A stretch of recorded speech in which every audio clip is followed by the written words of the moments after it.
ಇದೆಲ್ಲವೂ ಸ್ವರ್ಗದ ಎತ್ತರದ ಮೋಡದಲ್ಲಿ ಪ್ರಾರಂಭವಾಗುತ್ತದೆ. ಅಲ್ಲಿ ಶಾಂತ ಬೆಕ್ಕು ತನ್ನ ಜಗತ್ತನ್ನು ಪ್ರಪಂಚದ ಮೇಲಿರುವ ತೇಲುವ ದ್ವೀಪಕ್ಕೆ ಕೊಂಡೊಯ್ಯುತ್ತದೆ. ಅವನು ಇನ್ನೊಂದು ಕಪ್ಪು ಬೆಕ್ಕಿನೊಂದಿಗೆ ಪ್ರೀತಿಯಲ್ಲಿ ಬೀಳುತ್ತಾನೆ ಮತ್ತು ಅಂತಿಮವಾಗಿ ಅವರು ಮದುವೆಯಾಗುತ್ತಾರೆ. ಇದರ ಪರಿಣಾಮವಾಗಿ ಪ್ರಪಂಚವು 2 ಭಾಗವಾಗಿದೆ. Floating kingdom of the white ಮತ್ತು dark and black kingdom of black ಆಫ್ಲಿ ರಾಣಿ ತೇಲುವ ದ್ವೀಪದ ಮುಖ್ಯಸ್ಥರಾಗಿದ್ದಾರೆ. ಡಾರ್ಕ್ನೆಸ್ನ ರಾಜನು ಕಪ್ಪು ದ್ವೀಪವನ್ನು ಮುನ್ನಡೆಸಿದರೆ ಪ್ರಪಂಚವು ಸಮತೋಲನದಿಂದ ಬದುಕುತ್ತದೆ. ಬಿಳಿಯರು ತಮ್ಮ ತೇಲುವ ದ್ವೀಪದಲ್ಲಿ ಉಳಿಯುತ್ತಾರೆ ಮತ್ತು ಕರಿಯರು ನೆಲದ ಮೇಲೆ ಜಗತ್ತು ಹೋರಾಡುತ್ತಿದ್ದಾರೆ. ಹಿಂಸಾತ್ಮಕ ಯಜಮಾನ ಬಾಲ್ ಮತ್ತು ಹೆಸರಿಲ್ಲದ ಯುವ ಹುಡುಗ ತನ್ನ ಹಿರಿಯರನ್ನು ಭೇಟಿಯಾಗಲು ಹೊರಬರುತ್ತಾನೆ. ಅವರು ಸಿದ್ಧರಿದ್ದೀರಾ ಎಂದು ಕೇಳುತ್ತಾರೆ. ದಿನದ ಕೆಲಸ ಮತ್ತು ಅವರು ಹೇಗೆ ಬೇಟೆಯಾಡಲು ಹೋಗುತ್ತಿದ್ದಾರೆ ಮತ್ತು ಸಮುದಾಯದ ಎಲ್ಲಾ ಸದಸ್ಯರಿಗೆ ಊಟವನ್ನು ಆಶಾದಾಯಕವಾಗಿ ಪಡೆಯುತ್ತಾರೆ. ಇದ್ದಕ್ಕಿದ್ದಂತೆ ಊಟದೊಂದಿಗೆ ಹಿಂತಿರುಗಲು ಸಾಧ್ಯವಾಗುತ್ತದೆ. ಒಬ್ಬ ವ್ಯಕ್ತಿ ಸಂಪೂರ್ಣ ಗೇಟ್ ದಾಳಿಗೆ ಒಳಗಾಗಿದೆ ಎಂದು ಘೋಷಿಸಲು ಬರುತ್ತದೆ. ಮಾನ್ಸ್ಟರ್ಸ್ ಆಫ್ ಡಾರ್ಕ್ನೆಸ್ ಪುರುಷರು ತಮ್ಮ ಎಲ್ಲಾ ಆಯುಧಗಳೊಂದಿಗೆ ಹೆಚ್ಚಿನ ಸಂಖ್ಯೆಯಲ್ಲಿ ಹೊರಬರುತ್ತಾರೆ ಮತ್ತು ಮಹಿಳೆಯರು ತಮ್ಮ ಮೇಲೆ ದಾಳಿ ಮಾಡಿದ್ದಾರೆ. ಕುಂಟೆಗಳು ಹೋರಾಡಲು ಅವರು ಚಿಕ್ಕ ಹುಡುಗನಿಗೆ ಗುಹೆ ಇರುವುದರಿಂದ ಎಲ್ಲಾ ಮಕ್ಕಳನ್ನು ಪಟ್ಟಣದ ಹೊರವಲಯಕ್ಕೆ ಕರೆದೊಯ್ಯಲು ಕೇಳುತ್ತಾರೆ. ಅಲ್ಲಿ ಅವರು ಎಲ್ಲಾ ಸುರಕ್ಷತೆಗಾಗಿ ಮರೆಮಾಡಬಹುದು. ಅವರು ಎಲ್ಲಾ ಮಕ್ಕಳನ್ನು ಒಟ್ಟುಗೂಡಿಸುತ್ತಾರೆ ಮತ್ತು ದುರದೃಷ್ಟವಶಾತ್ ಅವರನ್ನು ಕರೆದುಕೊಂಡು ಹೋಗುತ್ತಾನೆ. ಅವನು ಎಲ್ಲಾ ಮಕ್ಕಳನ್ನು ರಕ್ಷಿಸಲು ತುಂಬಾ ದುರ್ಬಲನಾಗಿದ್ದಾನೆ. ಅವನಿಗೆ ಉಳಿದಿರುವುದು ಕೇವಲ 2 ಮಕ್ಕಳು. ಈ ಮಕ್ಕಳು ಒಡಹುಟ್ಟಿದವರು ಮತ್ತು ಅವರಲ್ಲಿ ಒಬ್ಬರು ಪಡೆಯುತ್ತಾರೆ. ದೈತ್ಯಾಕಾರದ ದಾಳಿಗೆ ಒಳಗಾದ ಮತ್ತು ಅವಳು ಗಾಯಗೊಂಡಳು. ಅವನು ಅವಳ ಗಾಯದೊಂದಿಗೆ ಅವಳನ್ನು ಒಯ್ಯುತ್ತಾನೆ ಮತ್ತು ಗುಹೆಗೆ ಹೋಗಲು ಪ್ರಯತ್ನಿಸುತ್ತಾನೆ. ಆದರೆ ಅವನಿಗೆ ತಿಳಿದಿಲ್ಲದಿದ್ದಾಗ ಒಂದು ದೈತ್ಯಾಕಾರದ ಅವನ ಹಿಂದೆ ನುಸುಳುತ್ತದೆ ಮತ್ತು ಆಕ್ರಮಣ ಮಾಡಲು ಪ್ರಯತ್ನಿಸುತ್ತದೆ. ತನ್ನ ಒಡಹುಟ್ಟಿದವರನ್ನು ರಕ್ಷಿಸಲು ಪ್ರಯತ್ನಿಸುತ್ತಿರುವಾಗ ಕೊನೆಯ ಹುಡುಗ ತ್ಯಾಗ ಮಾಡಲು ನಿರ್ಧರಿಸುತ್ತಾನೆ. ಹೆಚ್ಚಿನ ಒಳಿತಿಗಾಗಿ ಅವನು ದೈತ್ಯನ ಬಳಿಗೆ ಹೋಗುತ್ತಾನೆ ಮತ್ತು ಚಿಕ್ಕ ಹುಡುಗನಿಗೆ ತನ್ನ ಸಹೋದರಿಯನ್ನು ಕರೆದುಕೊಂಡು ಹೋಗುವಂತೆ ಹೇಳಿದಾಗ ಕೊಲ್ಲಲ್ಪಟ್ಟನು. ಸುರಕ್ಷತೆಗಾಗಿ ಮತ್ತು ಅವನನ್ನು ಸಾಯಲು ಬಿಡಿ. ಅಂತಿಮವಾಗಿ ಇಡೀ ಗ್ರಾಮವು ಅವಶೇಷಗಳಲ್ಲಿದೆ ಮತ್ತು ಯಾರೂ ಇಲ್ಲ. ಅಲ್ಲಿ ಮತ್ತೆ ಚಿಕ್ಕ ಹುಡುಗನಿಗೆ ಜೀವನದ ಬಗ್ಗೆ ಯೋಚಿಸಲು ಕಷ್ಟವಾಗುತ್ತದೆ. ಅವನು ಜೀವನದಲ್ಲಿ ಎಲ್ಲವನ್ನೂ ಕಳೆದುಕೊಂಡಿದ್ದಾನೆ ಮತ್ತು ಅವನು ಹಾಗೆ ಮಾಡುವುದಿಲ್ಲ. ಮೌಲ್ಯಯುತವಾದ ಯಾವುದಾದರೂ ಜೀವನದಿಂದ ಹೊರಬರಬಹುದು ಎಂದು ಯೋಚಿಸಿ. ಪರಿಣಾಮವಾಗಿ ಅವನು ಮತ್ತೊಂದೆಡೆ ರಂಧ್ರವನ್ನು ಅಗೆಯಲು ಪ್ರಾರಂಭಿಸುತ್ತಾನೆ. ವಯಸ್ಸಾದ ಮತ್ತು ದುರ್ಬಲ ವ್ಯಕ್ತಿಯು ತನ್ನ ನಕ್ಷೆಯನ್ನು ನೋಡುತ್ತಾ ನಗರಕ್ಕೆ ಹೋಗುತ್ತಾನೆ ಎಂದು ಅವನು ಪರಿಗಣಿಸುತ್ತಾನೆ. ಅವನು ತನ್ನ ರಾತ್ರಿಯನ್ನು ಕಳೆಯಲು ಕೆಲವು ಹತ್ತಿರದ ನಗರಗಳಿವೆ. ಆದರೆ ಅವನು ಹತ್ತಿರ ಬಂದಾಗ ಅವನು ಒಂದೂ ಇಲ್ಲ ಎಂದು ನೋಡುತ್ತಾನೆ. ನಗರವು ಮತ್ತೆ ಅಲ್ಲಿಂದ ಹೊರಟು ಅವನು ಚಿಕ್ಕ ಹುಡುಗನನ್ನು ರಂಧ್ರದಲ್ಲಿ ನೋಡುತ್ತಾನೆ ಮತ್ತು ಹತ್ತಿರದ ನಗರಗಳ ಬಗ್ಗೆ ಅವನನ್ನು ಕೇಳುತ್ತಾನೆ. ಹುಡುಗ ಅವನನ್ನು ಎಲ್ಲಿ ಎಂದು ಕೇಳುತ್ತಾನೆ. ಹೋಗುತ್ತಾನೆ ಮತ್ತು ಈಗ ಯಾವುದೇ ನಗರ ಅಸ್ತಿತ್ವದಲ್ಲಿಲ್ಲ ಮತ್ತು ಎಲ್ಲಾ ಪಟ್ಟಣಗಳು ಈಗ ಪಾಳುಬಿದ್ದಿವೆ ಮತ್ತು ಅವು ಇದ್ದವು ಎಂದು ಹೇಳುತ್ತಾನೆ. ನಾಶವಾದ ಅವರು, ಆಘಾತಕ್ಕೊಳಗಾದ ಅವರು, ತಮ್ಮ ನಗರ ನಿಜವೇ ಎಂದು ಹಿರಿಯ ವ್ಯಕ್ತಿಯನ್ನು ಕೇಳುತ್ತಾರೆ. ಕತ್ತಲೆಯ ರಾಜನಿಂದ ರಕ್ಷಿಸಲ್ಪಟ್ಟಿದೆ ಮತ್ತು ಕತ್ತಲೆಯ ರಾಜನು ಅವರನ್ನು ಏಕೆ ನೋಡಿದನು ಮತ್ತು ನೋಡಿದನು. ಅವರೆಲ್ಲರೂ ನಾಶವಾಗಿದ್ದಾರೆ. ಈ ಹಿರಿಯ ವ್ಯಕ್ತಿ ಕತ್ತಲೆಯ ರಾಜನ ಸಮಗ್ರತೆಯನ್ನು ನಂಬುವುದಿಲ್ಲ. ಇದಕ್ಕೆ ಕಾರಣ ಅವನು ರಾಜ್ಯವು ಕತ್ತಲೆಯ ರಾಜನ ಅಡಿಯಲ್ಲಿದೆ ಎಂದು ಅವನು ಹುಡುಗನಿಗೆ ಹೇಳಿದರು. ಲೆಕ್ಕಿಸದೆ ನಂತರ ಬಹಿರಂಗಪಡಿಸುತ್ತಾನೆ. ಅವನು ಅದನ್ನು ನೋಡುತ್ತಾನೆ. ಹುಡುಗನು ರಂಧ್ರವನ್ನು ಅಗೆಯುತ್ತಿದ್ದಾನೆ ಮತ್ತು ಹುಡುಗನು ಆ ವ್ಯಕ್ತಿಗೆ ಹೇಳುವಂತೆ ಅವನು ಏಕೆ ಮಾಡುತ್ತಿದ್ದೀಯಾ ಎಂದು ಕೇಳುತ್ತಾನೆ. ಅವನಿಗೆ ಯಾವುದೇ ಪ್ರಶ್ನೆಗಳನ್ನು ಕೇಳಬಾರದು ಮತ್ತು ಅವನು ಮನುಷ್ಯನಿಗೆ ವಿವರಿಸಿದರು ಅವನು ಏನು ಮಾಡುತ್ತಿದ್ದಾನೆಂದು ಅವನಿಗೆ ಅರ್ಥವಾಗುವುದಿಲ್ಲ ಎಂದು ಹೇಳುತ್ತಾನೆ. ಅವನು ಏನು ಮಾಡುತ್ತಿದ್ದಾನೆಂಬುದು ಯಾರಿಗಾದರೂ ನಿಷ್ಪ್ರಯೋಜಕವಾಗಿ ಕಾಣಿಸಬಹುದು ಎಂದು ಅವನು ಹೇಳುತ್ತಾನೆ. ಆದರೆ ಅವನು ತನ್ನನ್ನು ತಾನು ಉತ್ತಮಗೊಳಿಸಿಕೊಳ್ಳುವ ಏಕೈಕ ಮಾರ್ಗವಾಗಿದೆ. ಅವನು ಅದನ್ನು ಏಕೆ ಮಾಡುತ್ತಿದ್ದಾನೆಂದು ತಿಳಿಯಲು ಬಯಸುತ್ತಾನೆ ಎಂದು ಮನುಷ್ಯನು ಒತ್ತಾಯಿಸುತ್ತಾನೆ ಮತ್ತು ಅವನು ಬೆಳಕಿಗೆ ಹತ್ತಿರವಾಗಬೇಕೆಂದು ಮನುಷ್ಯನಿಗೆ ಹೇಳುತ್ತಾನೆ. ಬಿಳಿಯ ಸಾಮ್ರಾಜ್ಯವು ಆಕಾಶದಲ್ಲಿದೆ ಮತ್ತು ಆಳವಾದ ರಂಧ್ರವು ಬೆಳಕು ಭೇದಿಸುವುದಕ್ಕಿಂತ ಸುಲಭವಾಗಿರುತ್ತದೆ ಎಂದು ಅವನು ಭಾವಿಸುತ್ತಾನೆ. ನೆಲವನ್ನು ಅಗೆಯುವುದನ್ನು ನಿಲ್ಲಿಸಲು ಮನುಷ್ಯನು ಹೇಳುತ್ತಾನೆ. ಅವನು ಹಸಿದಿದ್ದಾನೆ ಮತ್ತು ಹುಡುಗನಿಗೆ ಹೇಳುತ್ತಾನೆ. ಅವನು ತಿಂದಿಲ್ಲ, ಆದ್ದರಿಂದ ಅವನು ಮೂರ್ಛೆ ಹೋಗುವ ಮೊದಲು ಅವನು ಒತ್ತಡವನ್ನು ನಿಲ್ಲಿಸಬೇಕು ಎಂದು ಹುಡುಗ ಹೇಳುತ್ತಾನೆ. ಅವರು ಗುಣಮಟ್ಟದ ನಿದ್ರೆ ಪಡೆಯುತ್ತಿರುವುದರಿಂದ ಮೂರ್ಛೆ ಹೋದರು. ಆಹಾರವಿಲ್ಲದೆ ಗುಣಮಟ್ಟದ ನಿದ್ರೆ ಏನು? ಮನುಷ್ಯನು ಅವನಿಗೆ ಒಂದು ರೊಟ್ಟಿಯನ್ನು ಎಸೆಯುತ್ತಾನೆ ಮತ್ತು ಅವನು ಅದನ್ನು ಹಿಡಿದು ಎಲ್ಲಾ ದಕ್ಷತೆಯಿಂದ ತಿನ್ನುತ್ತಾನೆ. ಅವನು ಬಹುತೇಕ ಆಹಾರವನ್ನು ಉಸಿರುಗಟ್ಟಿಸುತ್ತಾನೆ ಮತ್ತು ಮನುಷ್ಯನು ಅವನಿಗೆ ನೀರನ್ನು ಎಸೆಯುತ್ತಾನೆ. ಅವನು ತುಂಬಾ ಉತ್ಸುಕನಾಗಿದ್ದಾನೆ ಮತ್ತು ಸಂತೋಷದಿಂದ ಆ ಮನುಷ್ಯನು ಅವನನ್ನು ಕೇಳುತ್ತಾನೆ, ಹೊರಗೆ ಬಂದು ವಿಶ್ರಾಂತಿ ಪಡೆಯಿರಿ. ಆದರೆ ಅವನು ನಿರಾಕರಿಸಿದಾಗ ಅವನು ಕತ್ತಿಯನ್ನು ಎಸೆಯುತ್ತಾನೆ ಏಕೆ ಎಂದು ಆ ವ್ಯಕ್ತಿ ಕೇಳುತ್ತಾನೆ. ಪರಿಸ್ಥಿತಿಗೆ ಸಹಾಯ ಮಾಡಲು ಅವನು ತನ್ನ ಕೈಲಾದಷ್ಟು ಸಹಾಯ ಮಾಡುವಾಗ ಅವನು ರಂಧ್ರವನ್ನು ಅಗೆಯುತ್ತಾನೆ ಮತ್ತು ಅದು ಸಹಾಯ ಮಾಡುವ ಸ್ಥಳವಲ್ಲ ಎಂದು ಅವನು ನಂಬುತ್ತಾನೆ ಮತ್ತು ಆ ವ್ಯಕ್ತಿ ತನ್ನನ್ನು ಸ್ಕೀ ಎಂದು ಪರಿಚಯಿಸಿಕೊಳ್ಳುತ್ತಾನೆ ಮತ್ತು ಈ ಹುಡುಗನನ್ನು ಅವನಿಗಾಗಿ ಕೇಳುತ್ತಾನೆ ಹೆಸರು. ಆದರೆ ಹುಡುಗನು ತನಗೆ ಹೆಸರಿಲ್ಲ ಎಂದು ಹೇಳುತ್ತಾನೆ. ಎಲ್ಲರೂ ಅವನನ್ನು ಕರೆಯಲು ಬಯಸುತ್ತಾರೆ, ಆದ್ದರಿಂದ ಸ್ಕೀಯರ್ಗಳು ಅವನನ್ನು ಕರೆಯಬಹುದು. ಸ್ಕರ್ಸ್ಗೆ ಬೇಕಾದುದನ್ನು ಸಹ ತನ್ನ ಕತ್ತಿಯನ್ನು ಹೊರತಂದು ಹುಡುಗನೊಂದಿಗೆ ಹೋರಾಡಲು ಪ್ರಾರಂಭಿಸುತ್ತಾನೆ. ಸ್ಕರ್ಸ್ ಏನು ಮಾಡುತ್ತಿದ್ದಾನೆ ಎಂದು ಆಶ್ಚರ್ಯಪಡುತ್ತಾನೆ ಮತ್ತು ಸ್ಕರ್ಸ್ ಅವನಿಗೆ ಹೇಗೆ ಹೋರಾಡಬೇಕೆಂದು ಕಲಿಸಲು ಉದ್ದೇಶಿಸಿದರೆ ಅವನು ಹೇಗೆ ಕಲಿಯಲು ಬಯಸುವುದಿಲ್ಲ.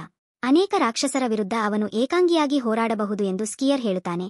ಅವನನ್ನು ಉಳಿಸಲು ಯಾರೂ ಇಲ್ಲ ಎಂದು ಹುಡುಗನು ಅರಿತುಕೊಂಡನು. ಸ್ಕೀಯರ್ಗಳ ವಿರುದ್ಧ ಹೋರಾಡಿ ನಿಲ್ಲಿಸಲು ಪ್ರಯತ್ನಿಸುತ್ತಾನೆ. ಆದರೆ ಸ್ಕೀಯರ್ಗಳು ಅಂತಿಮವಾಗಿ ಸ್ಕೀಯರ್ನಲ್ಲಿ ಮೊದಲ ಸ್ಥಾನದಲ್ಲಿ ಕತ್ತಿಯನ್ನು ಏಕೆ ತೆಗೆದುಕೊಂಡರು ಎಂದು ಆಶ್ಚರ್ಯಪಡುತ್ತಾರೆ. ಜಗಳವನ್ನು ನಿಲ್ಲಿಸಿ ಅಂತ್ಯವು ಎಷ್ಟು ಆನಂದಮಯವಾಗಿರುತ್ತದೆ ಎಂದು ತನಗೆ ತಿಳಿದಿಲ್ಲ ಎಂದು ಹೇಳುತ್ತಾನೆ. ಹುಡುಗ ತನಗೆ ಗೊತ್ತಿಲ್ಲ ಎಂದು ಅವನಿಗೆ ಹೇಗೆ ಗೊತ್ತು ಎಂದು ಕೇಳುತ್ತಾನೆ. ಮತ್ತೆ ಹೋರಾಡಲು ಬಯಸುತ್ತೇನೆ ಎಂದು ಹುಡುಗ ಹೇಳುತ್ತಾನೆ. ಅವನು ಇನ್ನು ಸ್ಕೀಯರ್ನೊಂದಿಗೆ ಹೋರಾಡಲು ಬಯಸುತ್ತೇನೆ, ಆದರೆ ಸ್ಕೀಯರ್ ಇದು ಅವನ ಅಂತ್ಯ ಎಂದು ತಿಳಿಸುತ್ತಾನೆ. ಜೀವನವು ಅವನು ಕತ್ತಲೆಯ ರಾಜಕುಮಾರ ಎಂದು ವಿವರಿಸುತ್ತಾನೆ ಮತ್ತು ಅವನು ಕತ್ತಲೆಯ ರಾಜನನ್ನು ಸ್ವಾಧೀನಪಡಿಸಿಕೊಳ್ಳಲು ಹೋರಾಡಿದನು. ಕಿಂಗ್ಡಮ್ನ ನಾಯಕತ್ವ ಏಕೆಂದರೆ ಅವರು ವಿಷಯಗಳನ್ನು ಅವರು ಮಾಡಬೇಕಾದ ರೀತಿಯಲ್ಲಿ ನಡೆಯುತ್ತಿಲ್ಲ ಎಂದು ಅವರು ಕಂಡುಕೊಂಡಿದ್ದಾರೆ. ಆದರೆ ಅವರು ಸೋಲಿಸಲು ಸಾಧ್ಯವಾಗಲಿಲ್ಲ. ಕತ್ತಲೆಯ ರಾಜ ಮತ್ತು ಅವನು ದುರ್ಬಲನಾಗಿದ್ದನು. ಆದ್ದರಿಂದ ಅವನು ಸಾಯಲು ಉತ್ತಮ ಸ್ಥಳವನ್ನು ಹುಡುಕುತ್ತಿದ್ದನು ಮತ್ತು ಅವನು ಸಾಯುವನೆಂದು ಅವನಿಗೆ ತಿಳಿದಿರಲಿಲ್ಲ. ಚಿಕ್ಕ ಹುಡುಗನೊಂದಿಗೆ ಅಂತಹ ಆನಂದದಾಯಕ ಅಂತ್ಯವನ್ನು ಪಡೆಯಿರಿ. ಅವನು ತನ್ನ ಕತ್ತಿಯನ್ನು ಹುಡುಗನ ಮೇಲೆ ಎಸೆದನು ಮತ್ತು ಅವನನ್ನು ಮುಂದಿನವನಾಗಿ ಆರಿಸಿಕೊಂಡಿದ್ದೇನೆ ಎಂದು ಹೇಳುತ್ತಾನೆ. ಕತ್ತಲೆಯ ರಾಜಕುಮಾರ ಮತ್ತು ರಾಜ ಅವನು ನಗರಕ್ಕೆ ಹೋಗಿ ತನ್ನ ಮಹಲಿಗೆ ಭೇಟಿ ನೀಡುವಂತೆ ಹೇಳುತ್ತಾನೆ ಮತ್ತು ಅವನೊಂದಿಗೆ ಆ ಕತ್ತಿಯನ್ನು ನೋಡುವವನು ಅವನನ್ನು ಒಪ್ಪಿಕೊಳ್ಳುತ್ತಾನೆ. ಹುಡುಗ ಹೋಗಲು ನಿರಾಕರಿಸುತ್ತಾನೆ, ಆದರೆ ಅವನು ತನ್ನ ಕಿರಿಯನನ್ನು ನೋಡಿದ್ದೇನೆ ಎಂದು ಹೇಳುತ್ತಾನೆ. ಆ ಹುಡುಗನಲ್ಲಿ ಅವನು ಅವನಿಗೆ ಹೇಳುತ್ತಾನೆ, ಜಗತ್ತು ಅದು ಇರಬೇಕಾದ ರೀತಿಯಲ್ಲಿಲ್ಲ ಮತ್ತು ಅದನ್ನು ಬದಲಾಯಿಸಲು ಅವನಿಗೆ ಸಹಾಯ ಮಾಡಲು ಯಾರಾದರೂ ಬೇಕು. ಅವನು ತನ್ನನ್ನು ತಾನು ಶ್ರೇಷ್ಠನೆಂದು ಸಾಬೀತುಪಡಿಸಿದರೆ ಅವನ ಕ್ವಾರ್ಟರ್ಸ್ನಲ್ಲಿ ವಾಲಿಸ್ ಎಂಬ ಹೆಸರಿನ ಮಹಾನ್ ನೈಟ್ ಇದ್ದಾನೆ ಎಂದು ಅವನು ಅವನಿಗೆ ತಿಳಿಸುತ್ತಾನೆ. ವಾಲಿಸ್ ಅವನನ್ನು ಹಿಂಬಾಲಿಸುತ್ತಾನೆ ಮತ್ತು ವಾಲಿಸ್ ಅವರು ಬಯಸಿದವರಿಗೆ ಮತ್ತು ವಾಲಿಸ್ಗೆ ತುಂಬಾ ನಿಷ್ಠರಾಗಿರುತ್ತಾರೆ. ಪ್ರಪಂಚದ ಅಂತ್ಯದವರೆಗೂ ಅವನನ್ನು ಹಿಂಬಾಲಿಸುತ್ತವೆ ಮತ್ತು ಚಿಕ್ಕ ಹುಡುಗ ಏಕಾಂಗಿಯಾಗಿ ನಗರಕ್ಕೆ ಪ್ರಯಾಣಿಸುತ್ತಾನೆ. ಅಷ್ಟರಲ್ಲಿ ಬಿಳಿಯರ ಸಾಮ್ರಾಜ್ಯವು ಹಿಂಸಾಚಾರವನ್ನು ಅನುಭವಿಸುತ್ತದೆ. ಯೋಧರು ಮತ್ತು ಅವರನ್ನು ಮತ್ತು ರಾಣಿ ಸೇರಿದಂತೆ ಅವರ ಎಲ್ಲಾ ಸೈನ್ಯಗಳನ್ನು ಕೊಲ್ಲಲು ಕತ್ತಲೆಯ ಸಾಮ್ರಾಜ್ಯದಿಂದ ರಾಕ್ಷಸರನ್ನು ಕಳುಹಿಸಲಾಗಿದೆ. ಫಸ್ ಮತ್ತು ಮುಖ್ಯಸ್ಥ ಇತರ ಕೆಲವು ಗಮನಾರ್ಹ ಯೋಧರು ಯುದ್ಧದಂತೆಯೇ ರೂಮ್ಗಳ ರಕ್ಷಕರಿಂದ ಬೆಂಬಲಕ್ಕಾಗಿ ಬೇಡಿಕೊಳ್ಳುತ್ತಿರುವಾಗ ಹೋರಾಟಕ್ಕೆ ಸೇರುತ್ತಾರೆ. ಫ್ಯೂಸ್ ಮುಗಿಸಿ ಮನೆಗೆ ಹಿಂದಿರುಗುತ್ತಾನೆ ಮತ್ತು ಅವನನ್ನು ನೋಡಲು ಉತ್ಸುಕನಾಗಿದ್ದ ಅವನ ಕಿರಿಯ ಸಹೋದರ ಥಿಯೋನನ್ನು ಭೇಟಿಯಾಗುತ್ತಾನೆ ಮತ್ತು ಶಿಮಾ ಕೂಡ ಎಲ್ಲರಿಗೂ ಪ್ರೇರಣೆ ನೀಡುತ್ತಾನೆ. ಅವರ ಯೋಧರು ಮತ್ತು ಅವರು ವಿಶ್ರಾಂತಿ ಪಡೆಯಬೇಕು ಮತ್ತು ಅವರ ಮುಂದಿನ ಯುದ್ಧಕ್ಕೆ ಸಿದ್ಧರಾಗಬೇಕು ಎಂದು ಹೇಳುತ್ತಾಳೆ. ಅವಳು ಹೊರಟು ಫಸ್ ಮತ್ತು ಭೇಟಿಯಾಗುತ್ತಾಳೆ. ಅವರು ಐರಿಸ್ ಫ್ಯೂಸ್ ಬಗ್ಗೆ ಮಾತನಾಡಲು ಮನೆಯೊಳಗೆ ಪ್ರವೇಶಿಸುತ್ತಾರೆ. ಅವರು ಶಿಮಾ ಅವರನ್ನು ಪಡೆದುಕೊಂಡಿದ್ದೀರಾ ಎಂದು ಕೇಳುತ್ತಾರೆ. ಅವಳ ತಲೆಯ ಮೇಲಿನ ಕಿರೀಟದಿಂದ ಶಕ್ತಿಗಳು ಮತ್ತು ಅವಳು ಭಾವಿಸಿದರೆ ಐರಿಸ್ ತನ್ನ ಶಕ್ತಿಯಿಂದ ಕತ್ತಲೆಯ ರಾಜನನ್ನು ಸೋಲಿಸಲು ಸಾಧ್ಯವಾಗುತ್ತದೆ. ಅವಳು ಶಕ್ತಿಶಾಲಿ ಎಂದು ಅವರು ಒಪ್ಪಿಕೊಳ್ಳುತ್ತಾರೆ. ಆದರೆ ಅವಳು ತನ್ನನ್ನು ತಾನೇ ದಣಿದಿಲ್ಲ, ಏಕೆಂದರೆ ಅವಳು ಹಾಗೆ ಮಾಡಿದರೆ ತನ್ನ ಜೀವನದ ಫ್ಯೂಸ್ ಅನ್ನು ಕಳೆದುಕೊಳ್ಳಬಹುದು ಎಂದು ಸಾರ್ವಜನಿಕವಾಗಿ ಆ ಸಂಭಾಷಣೆಯನ್ನು ಮಾಡದಂತೆ ಶಿಮಾಗೆ ಸಲಹೆ ನೀಡುತ್ತಾನೆ. ಇದು ರಾಣಿಗೆ ಮಾನನಷ್ಟವಾಗಬಹುದು. ಯುದ್ಧದ ನಂತರ ಐರಿಸ್ನ ಸೇವಕನು ಅವಳನ್ನು ನೋಡುತ್ತಾನೆ ಮತ್ತು ಅವಳು ದುರ್ಬಲ ಮತ್ತು ದಣಿದಂತೆ ಕಾಣುವುದನ್ನು ಅವರು ನೋಡುತ್ತಾರೆ. ಅವಳು ತನ್ನ ಶಕ್ತಿಯನ್ನು ದಣಿದಿದ್ದಾಳೆ ಎಂದು ಅವರು ಕೇಳುತ್ತಾರೆ ಮತ್ತು ಅವಳಿಗೆ ವಿಶ್ರಾಂತಿ ಪಡೆಯಲು ಸಲಹೆ ನೀಡಿ, ಆದರೆ ಅವಳು ನಿದ್ರೆಯನ್ನು ಕಾಣುವುದಿಲ್ಲ. ಆದ್ದರಿಂದ ಅವಳು ಸಹಾಯ ಮತ್ತು ರಕ್ಷಣೆಗಾಗಿ ಬೇಡಿಕೊಳ್ಳಲು ಪೂರ್ವಜರ ನಾಶಕ್ಕೆ ಹೋಗುತ್ತಾಳೆ. ಶರ್ಮಾ ಅವಳನ್ನು ಭೇಟಿಯಾಗಲು ಬಂದ ಐರಿಸ್ ಶಿಮಾಳನ್ನು ದೊಡ್ಡ ಸಹೋದರಿ ಎಂದು ಕರೆದಳು ಮತ್ತು ಅದನ್ನು ಬಹಿರಂಗಪಡಿಸುತ್ತಾನೆ. ಅವಳು ಶಿಮಾ ವಿರುದ್ಧ ಬೆಳಕಿನ ರಾಣಿಗೆ ಸ್ಪರ್ಧಿಸುವ ಮೊದಲು ಅವಳು ಮತ್ತು ಶಿಮಾ ಒಟ್ಟಿಗೆ ತರಬೇತಿ ಪಡೆದರು ಮತ್ತು ಶಿಮಾ ಒಬ್ಬರು. ಶಿಮಾ ಬಲಶಾಲಿಯಾಗಲು ಸಹಾಯ ಮಾಡಿದ ಜನರು ಐರಿಸ್ಗೆ ಅವಳು ಈಗ ರಾಜ ಮತ್ತು ಹೋರಾಟವನ್ನು ಗೆದ್ದವಳು ಎಂದು ನೆನಪಿಸುತ್ತಾರೆ. ಅವರ ನಡುವೆ ಆದ್ದರಿಂದ ಅವಳು ಐರಿಸ್ ಅನ್ನು ಕೇಳುವ ಸ್ಥಾನಕ್ಕೆ ಅವಳು ಅರ್ಹಳು ಎಂದು ಖಚಿತವಾಗಿದೆ. ಸ್ಪರ್ಧೆಯನ್ನು ನೋಡಿದಾಗ ಅವಳ ಮುಖವು ಎಷ್ಟು ನಗುತ್ತಿತ್ತು ಎಂದು ಇಬ್ಬರೂ ಒಪ್ಪಿಕೊಳ್ಳುತ್ತಾರೆ. ಬೆಳಕಿನ ರಾಣಿಯ ಬಗ್ಗೆ ನೆನಪುಗಳು ಮರೆಯಾಗುತ್ತಿವೆ ಮತ್ತು ಯುದ್ಧವು ಶೀಘ್ರವಾಗಿ ಕೊನೆಗೊಳ್ಳುತ್ತದೆ ಎಂದು ಅವರು ಭಾವಿಸುತ್ತಾರೆ ಮತ್ತು ರಾಜ ಕತ್ತಲೆಯು ಮನಸ್ಸನ್ನು ಬದಲಾಯಿಸುತ್ತದೆ ಎಂದು ಐರಿಸ್ ಹೇಳುತ್ತಾಳೆ. ಕತ್ತಲೆಯ ಮುಂದಿನ ರಾಜ ಬಂದಾಗ ಜಗತ್ತು ಆಗುತ್ತದೆ ಎಂದು ತನಗೆ ತಿಳಿದಿದೆ. ಉತ್ತಮ ಸ್ಥಳ, ಆದರೆ ಕತ್ತಲೆಯ ಮುಂದಿನ ರಾಜ ಬರುವ ಹೊತ್ತಿಗೆ ಅವಳು ಇನ್ನೂ ಜೀವಂತವಾಗಿರುತ್ತಾಳೆ ಎಂದು ಅವಳು ಇನ್ನೂ ಭಾವಿಸುತ್ತೀಯಾ ಎಂದು ಶೀಮಾ ಅವಳನ್ನು ಕೇಳುತ್ತಾಳೆ. ಶೀಸ್ ಜೀವಂತವಾಗಿರುವುದರ ಬಗ್ಗೆ ಕಾಳಜಿ ವಹಿಸುವುದಿಲ್ಲ ಅಥವಾ ಜಗತ್ತು ಒಂದು ದಿನ ಸುರಕ್ಷಿತವಾಗುತ್ತದೆ ಎಂದು ಅವಳು ಆಶಿಸುತ್ತಾಳೆ ಎಂದು ಐರಿಸ್ ಬಹಿರಂಗಪಡಿಸಿದ್ದಾರೆ. ಎಲ್ಲರೂ ನಂತರ ಚಿಕ್ಕ ಹುಡುಗ ರಾಜ್ಯಕ್ಕೆ ಆಗಮಿಸುತ್ತಾನೆ ಮತ್ತು ಭವನವನ್ನು ಕೇಳುತ್ತಾನೆ. ಸ್ಕೀಯರ್ ದಿ ನೈಟ್ ಅನ್ನು ಬಾಗಿಲಿನಿಂದ ಅವನು ಕಂಡುಕೊಂಡನು. ಅವನು ಆ ಕತ್ತಿಯನ್ನು ಎಲ್ಲಿ ಕಂಡುಕೊಂಡನು ಎಂದು ಕೇಳುತ್ತಾನೆ ಮತ್ತು ಅವನು ನೈಟ್ ಪ್ರಾರಂಭವಾಗುವುದನ್ನು ವಿವರಿಸುವ ಮೊದಲು ಅವನೊಂದಿಗೆ ಹೋರಾಡಲು ಅವನು ತಕ್ಷಣವೇ ನೈಟ್ ವ್ಯಾಲಸ್ ಆಗಿರಬಹುದು ಎಂದು ಕಂಡುಹಿಡಿದನು ಮತ್ತು ಅವನು ವಾಲಾಸ್ ವಾಲಾಸ್ ಎಂದು ನೈಟನ್ನು ಕೇಳುತ್ತಾನೆ. ತನ್ನ ಹೆಸರನ್ನು ಒಪ್ಪಿಕೊಳ್ಳುತ್ತಾನೆ ಮತ್ತು ಸ್ಕರ್ಸ್ ಬಗ್ಗೆ ಕೇಳುತ್ತಾನೆ, ಆದರೆ ಸ್ಕರ್ಸ್ ಸತ್ತಿದ್ದಾನೆ ಎಂದು ಬಲ್ಲಾಸ್ ಪಡೆಯುತ್ತಾನೆ. ಹಿಂಸಾತ್ಮಕ ಮತ್ತು ಹುಡುಗನ ಮೇಲೆ ದಾಳಿ ಮಾಡುತ್ತಾನೆ ಮತ್ತು ಹುಡುಗ ಬೀಳುತ್ತಾನೆ. ಅವನು ಹತ್ತಿರ ಹೋಗಿ ಅವನಿಗೆ ಹೇಳುತ್ತಾನೆ, ಹುಡುಗನು ಸ್ಕೀಯರ್ ಅನ್ನು ಕೊಲ್ಲಲು ಸಾಧ್ಯವಿಲ್ಲ ಎಂದು ತಿಳಿದಿದೆ, ಏಕೆಂದರೆ ಹುಡುಗ ದುರ್ಬಲನಾಗಿದ್ದರಿಂದ. ಹುಡುಗ ತನ್ನನ್ನು ರಾಜಕುಮಾರ ಎಂದು ಪರಿಚಯಿಸಿಕೊಳ್ಳುತ್ತಾನೆ. ಕತ್ತಲೆಯು ಮುಂದಿನ ರಾಜ ವಾಲಿಸ್ ಅವನನ್ನು ನೋಡಿ ನಗುತ್ತಾನೆ. ಅವನು ಏನು ಮಾಡಬಹುದೆಂದು ಯೋಚಿಸುತ್ತೀಯಾ ಎಂದು ಕೇಳುತ್ತಾನೆ. ಹಾಗೆ ಅವಶೇಷಗಳಲ್ಲಿರುವಾಗ ಆ ಹುಡುಗ ಧೈರ್ಯದಿಂದ ಹೇಳುತ್ತಾನೆ, ಅವನು ಈ ಪ್ರದೇಶದಲ್ಲಿದ್ದರೂ ಅದನ್ನು ಮಾಡಬಹುದು. ಅವನ ಶಕ್ತಿಗಳು ಮತ್ತು ಸಾಮರ್ಥ್ಯಗಳನ್ನು ತಿಳಿದಂತೆ ಅವಶೇಷಗಳು ಬಾಸ್ ಅವನನ್ನು ನಂಬುತ್ತಾನೆ ಮತ್ತು ಅವನನ್ನು ಹಿಂಬಾಲಿಸುವುದಾಗಿ ಭರವಸೆ ನೀಡುತ್ತಾನೆ. ಅವನು ಅವನನ್ನು ಕಿಂಗ್ಡಮ್ನಲ್ಲಿ ತನ್ನ ಕ್ವಾರ್ಟರ್ಸ್ನಲ್ಲಿ ಸ್ಕಾರ್ಸ್ನಲ್ಲಿ ಬಿಡುತ್ತಾನೆ. ಬಿಳಿಯ ಕಾವಲುಗಾರನು ತನ್ನ ಪಶ್ಚಿಮ ದ್ವಾರವು ಚೆಂಡಿನ ದಾಳಿಗೆ ಒಳಗಾಗಿದೆ ಎಂದು ಘೋಷಿಸುತ್ತಾನೆ. ಐರಿಸ್ ಶೀಮಾಗೆ ಇತರ ಮಾಂತ್ರಿಕರನ್ನು ಹೋರಾಡಲು ಸಂಪರ್ಕಿಸಲು ಹೇಳುತ್ತಾನೆ ಮತ್ತು ಫ್ಯೂಸ್ ಮಾಡಲು ಆದೇಶಿಸುತ್ತಾನೆ. ನೈಟ್ಸ್ ಅನ್ನು ಯುದ್ಧಕ್ಕೆ ಕರೆದೊಯ್ಯಿರಿ. ಶಿಮಾ ತನ್ನ ಕಿರೀಟವನ್ನು ಎಲ್ಲಾ ಮಂತ್ರವಾದಿಗಳನ್ನು ತಲುಪಲು ಬಳಸುತ್ತಾಳೆ. ಅವಳ ಎಚ್ಚರಿಕೆಯನ್ನು ಪಡೆಯಿರಿ ಮತ್ತು ಅವರು ತಮ್ಮ ಸ್ಥಾನಗಳಿಗೆ ಹೊರಟು ಹೋರಾಡಲು ಎಚ್ಚರಗೊಳ್ಳುತ್ತಾರೆ. ಚೆಂಡು ಐರಿಸ್ ವಿರುದ್ಧ ಹೋರಾಡಲು ಎದುರು ನೋಡುತ್ತದೆ. ಅವನು ಅವಳಿಗಾಗಿ ಇಡೀ ನಗರದ ಸುತ್ತಲೂ ನೋಡುತ್ತಾನೆ. ಅವನು ಕೆಲವು ಮಂತ್ರವಾದಿಗಳನ್ನು ನೋಡಿದಾಗ ಅವನು ಅವರನ್ನು ಹೆದರಿಸಲು ಪ್ರಯತ್ನಿಸುತ್ತಾನೆ. ಅವನೊಂದಿಗೆ ಹೋರಾಡುವ ಮೂಲಕ ತಮ್ಮನ್ನು ಕೊಲ್ಲುವ ಬದಲು ಐರಿಸ್ಸನ್ನು ಅವನ ಬಳಿಗೆ ಕಳುಹಿಸಿ. ಅವರು ತಮ್ಮ ಮ್ಯಾಜಿಕ್ಗಳನ್ನು ಅವನ ಮೇಲೆ ಇಟ್ಟರು, ಆದರೆ ಅವರ ಯಾವುದೂ ಇಲ್ಲ. ದಾಳಿಗಳು ಅವನ ಮೇಲೆ ಪರಿಣಾಮ ಬೀರುತ್ತವೆ. ಅವನು ಅವರೊಂದಿಗೆ ಹೋರಾಡುತ್ತಾನೆ.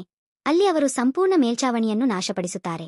ಅಲ್ಲಿಯೇ ಉಳಿದುಕೊಂಡು ಹೋಗುತ್ತಾನೆ ಮತ್ತು ಫ್ಯೂಸ್ ನೇತೃತ್ವದ ಕೆಲವು ನೈಟ್ಸ್ ಅವರನ್ನು ಭೇಟಿಯಾಗಲು ಹೋಗುವುದನ್ನು ನೋಡುತ್ತಾನೆ. ಅವನೊಂದಿಗೆ ಹೋರಾಡುವ ಮೂಲಕ ತಮ್ಮ ಪ್ರಾಣವನ್ನು ಕಳೆದುಕೊಳ್ಳಬೇಡಿ ಮತ್ತು ಅವರು ನಿರಾಕರಿಸಿದ ಐರಿಸ್ಸನ್ನು ತರಬೇಕು ಎಂದು ಅವರನ್ನು ಮತ್ತೆ ಕೇಳುತ್ತಾರೆ.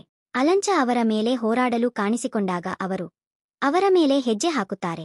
ಪರವಾಗಿ ಅವರು ಅಲಂಚವನ್ನು ಮೆಚ್ಚುತ್ತಾರೆ ಮತ್ತು ಅವರು ನಗರಕ್ಕೆ ಹಿಂತಿರುಗುತ್ತಾರೆ ಮತ್ತು ಬಾಲ್ ಮಾಡುವಾಗ ಇತರ ಗ್ರಾಮಸ್ಥರನ್ನು ರಕ್ಷಿಸುತ್ತಾರೆ ಎಂದು ಹೇಳುತ್ತಾರೆ.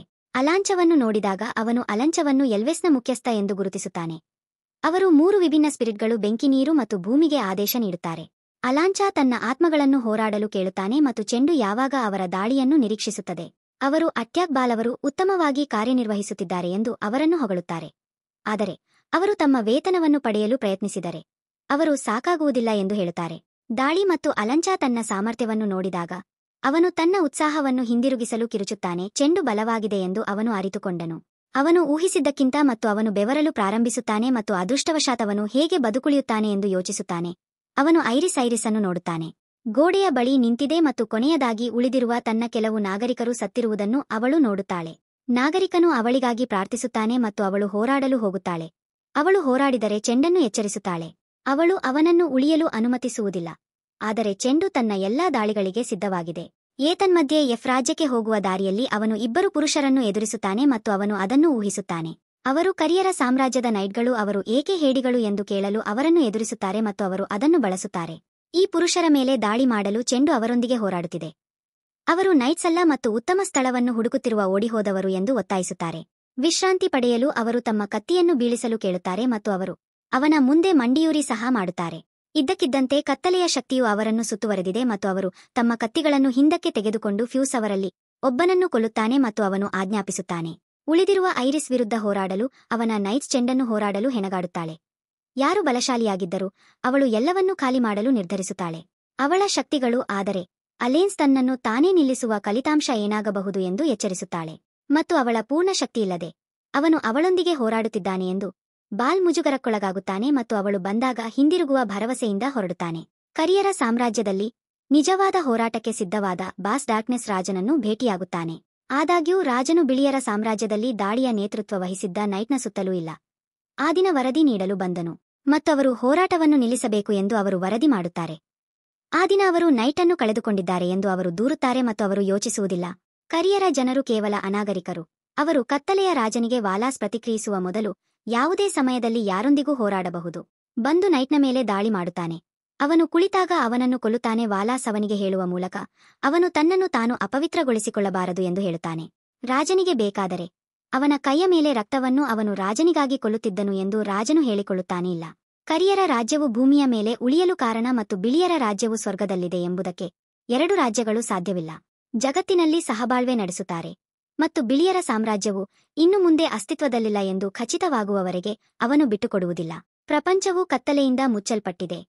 ಬಾಸ್ ರಾಜನು ಸರಿ ಎಂದು ಒಪ್ಪಿಕೊಳ್ಳುತ್ತಾನೆ, ಆದರೆ ಅದು ಹೇಳುತ್ತದೆ ಒಳ್ಳೆಯ ತಂತ್ರವಲ್ಲ. ಅವರು ಪುರುಷರನ್ನು ಕಳೆದುಕೊಳ್ಳುತ್ತಲೇ ಇದ್ದರೆ ಅವರಿಗೂ ಸಮಸ್ಯೆ ಉಂಟಾಗುತ್ತದೆ. ಅದು ಅಹಂಕಾರದ ರಾಜ ಬಾಲ್ ವಾಲಿಸ್ ರಿಟರ್ನ್ಸ್. ಮನೆಗೆ ಬಂದು ಚಿಕ್ಕ ಹುಡುಗನನ್ನು ಭೇಟಿಯಾಗುತ್ತಾನೆ. ಡಾರ್ಕ್ನೆಸ್ ರಾಜಕುಮಾರ ಕೇಳುತ್ತಾನೆ ಅವನು ಎಲ್ಲಿಂದ ಬರುತ್ತಿದ್ದಾನೆ ಮತ್ತು ಅವನು ಕತ್ತಲೆಯ ರಾಜನ ಅರಮನೆಯಿಂದ ಬರುತ್ತಿರುವುದಾಗಿ ಹೇಳುತ್ತಾನೆ. ರಾಜಕುಮಾರ ಊಹಿಸಿದ್ದನು. ವಾಲಾಸ್ ಅವರಿಗೆ ಮಾತ್ರ ನಿಷ್ಠರಾಗಿದ್ದರು, ಆದರೆ ಅವರು ರಾಜ ಮತ್ತು ಅವರ ಉತ್ತರಾಧಿಕಾರಿಗಳಿಗೆ ನಿಷ್ಠರಾಗಿದ್ದಾರೆ ಮತ್ತು ಅವರು ಹೊಂದಿಲ್ಲ ಎಂದು ವಾಲಿಸ್ ವಿವರಿಸುತ್ತಾರೆ. ಅವನು ತನಗೆ ನಿಷ್ಠನಾಗಿರುವುದರಿಂದ ಭಯಪಡಲು ರಾಜಕುಮಾರನು ವಾಲಿಸ್ಗೆ ಹೇಳುತ್ತಾನೆ, ಕತ್ತಿಯಿಂದ ತರಬೇತಿ ನೀಡಲು ಮತ್ತು ಹೇಗೆ ಹೋರಾಡಬೇಕೆಂದು ಕಲಿಯಲು ಇಷ್ಟಪಡುತ್ತೇನೆ. ಅವನು ವಾಲಿಯನ್ನು ಸೋಲಿಸಲು ಸಾಧ್ಯವಾಗದಿದ್ದರೆ ಅವನು ರಾಜನಾಗಲು ಅರ್ಹನಲ್ಲ ಎಂದು ಹೇಳುತ್ತಾನೆ. ವಾಲಿಸ್ ಅವರಿಗೆ ಹೋರಾಟವು ತನ್ನ ಪ್ರಮುಖ ಗುರಿಯಲ್ಲ, ಆದರೆ ಅವನು ವಾಲಿಸ್ ಅನ್ನು ಓದಬೇಕು ಎಂದು ತಿಳಿಸುತ್ತಾನೆ. ಅವನ ಟೇಬಲ್ಗೆ ಕೆಲವು ಪುಸ್ತಕಗಳನ್ನು ತಂದು ಓದಲು ಹೇಳುತ್ತಾನೆ ಮತ್ತು ಅವನು ಕಲಿಯದಿದ್ದರೆ ಅವನು ಹೇಗೆ ರಾಜನಾಗಬೇಕೆಂದು ಕೇಳುತ್ತಾನೆ. ಹಸಿವಿನಿಂದ ಸಾಯಬೇಕೆಂದು ಬಯಸಿದರೆ ಅವನು ಸಹ ಹೇಳುತ್ತಾನೆ. ರಾಜನ ಘನತೆ ಬೇಕಾದರೆ ಅವನು ತನ್ನ ಮಾತನ್ನು ಮೆರುಗುಗೊಳಿಸಬೇಕು ಎಂದು ರಾಜಕುಮಾರನು ಸಹ ರಾಜಕುಮಾರನಿಗೆ ತರಬೇತಿ ನೀಡಲು ಒಪ್ಪಿಕೊಳ್ಳುತ್ತಾನೆ. ಮತ್ತು ಇತರ ಉತ್ತರಾಧಿಕಾರಿಗಳು ಸಿಂಹಾಸನವನ್ನು ಬಯಸುತ್ತಾರೆ ಮತ್ತು ಅವರು ಸಿಂಹಾಸನವನ್ನು ಬಯಸಿದರೆ ಅವರು ಅತ್ಯುತ್ತಮವಾಗಿರಬೇಕು ಎಂದು ತಿಳಿಸುತ್ತಾರೆ.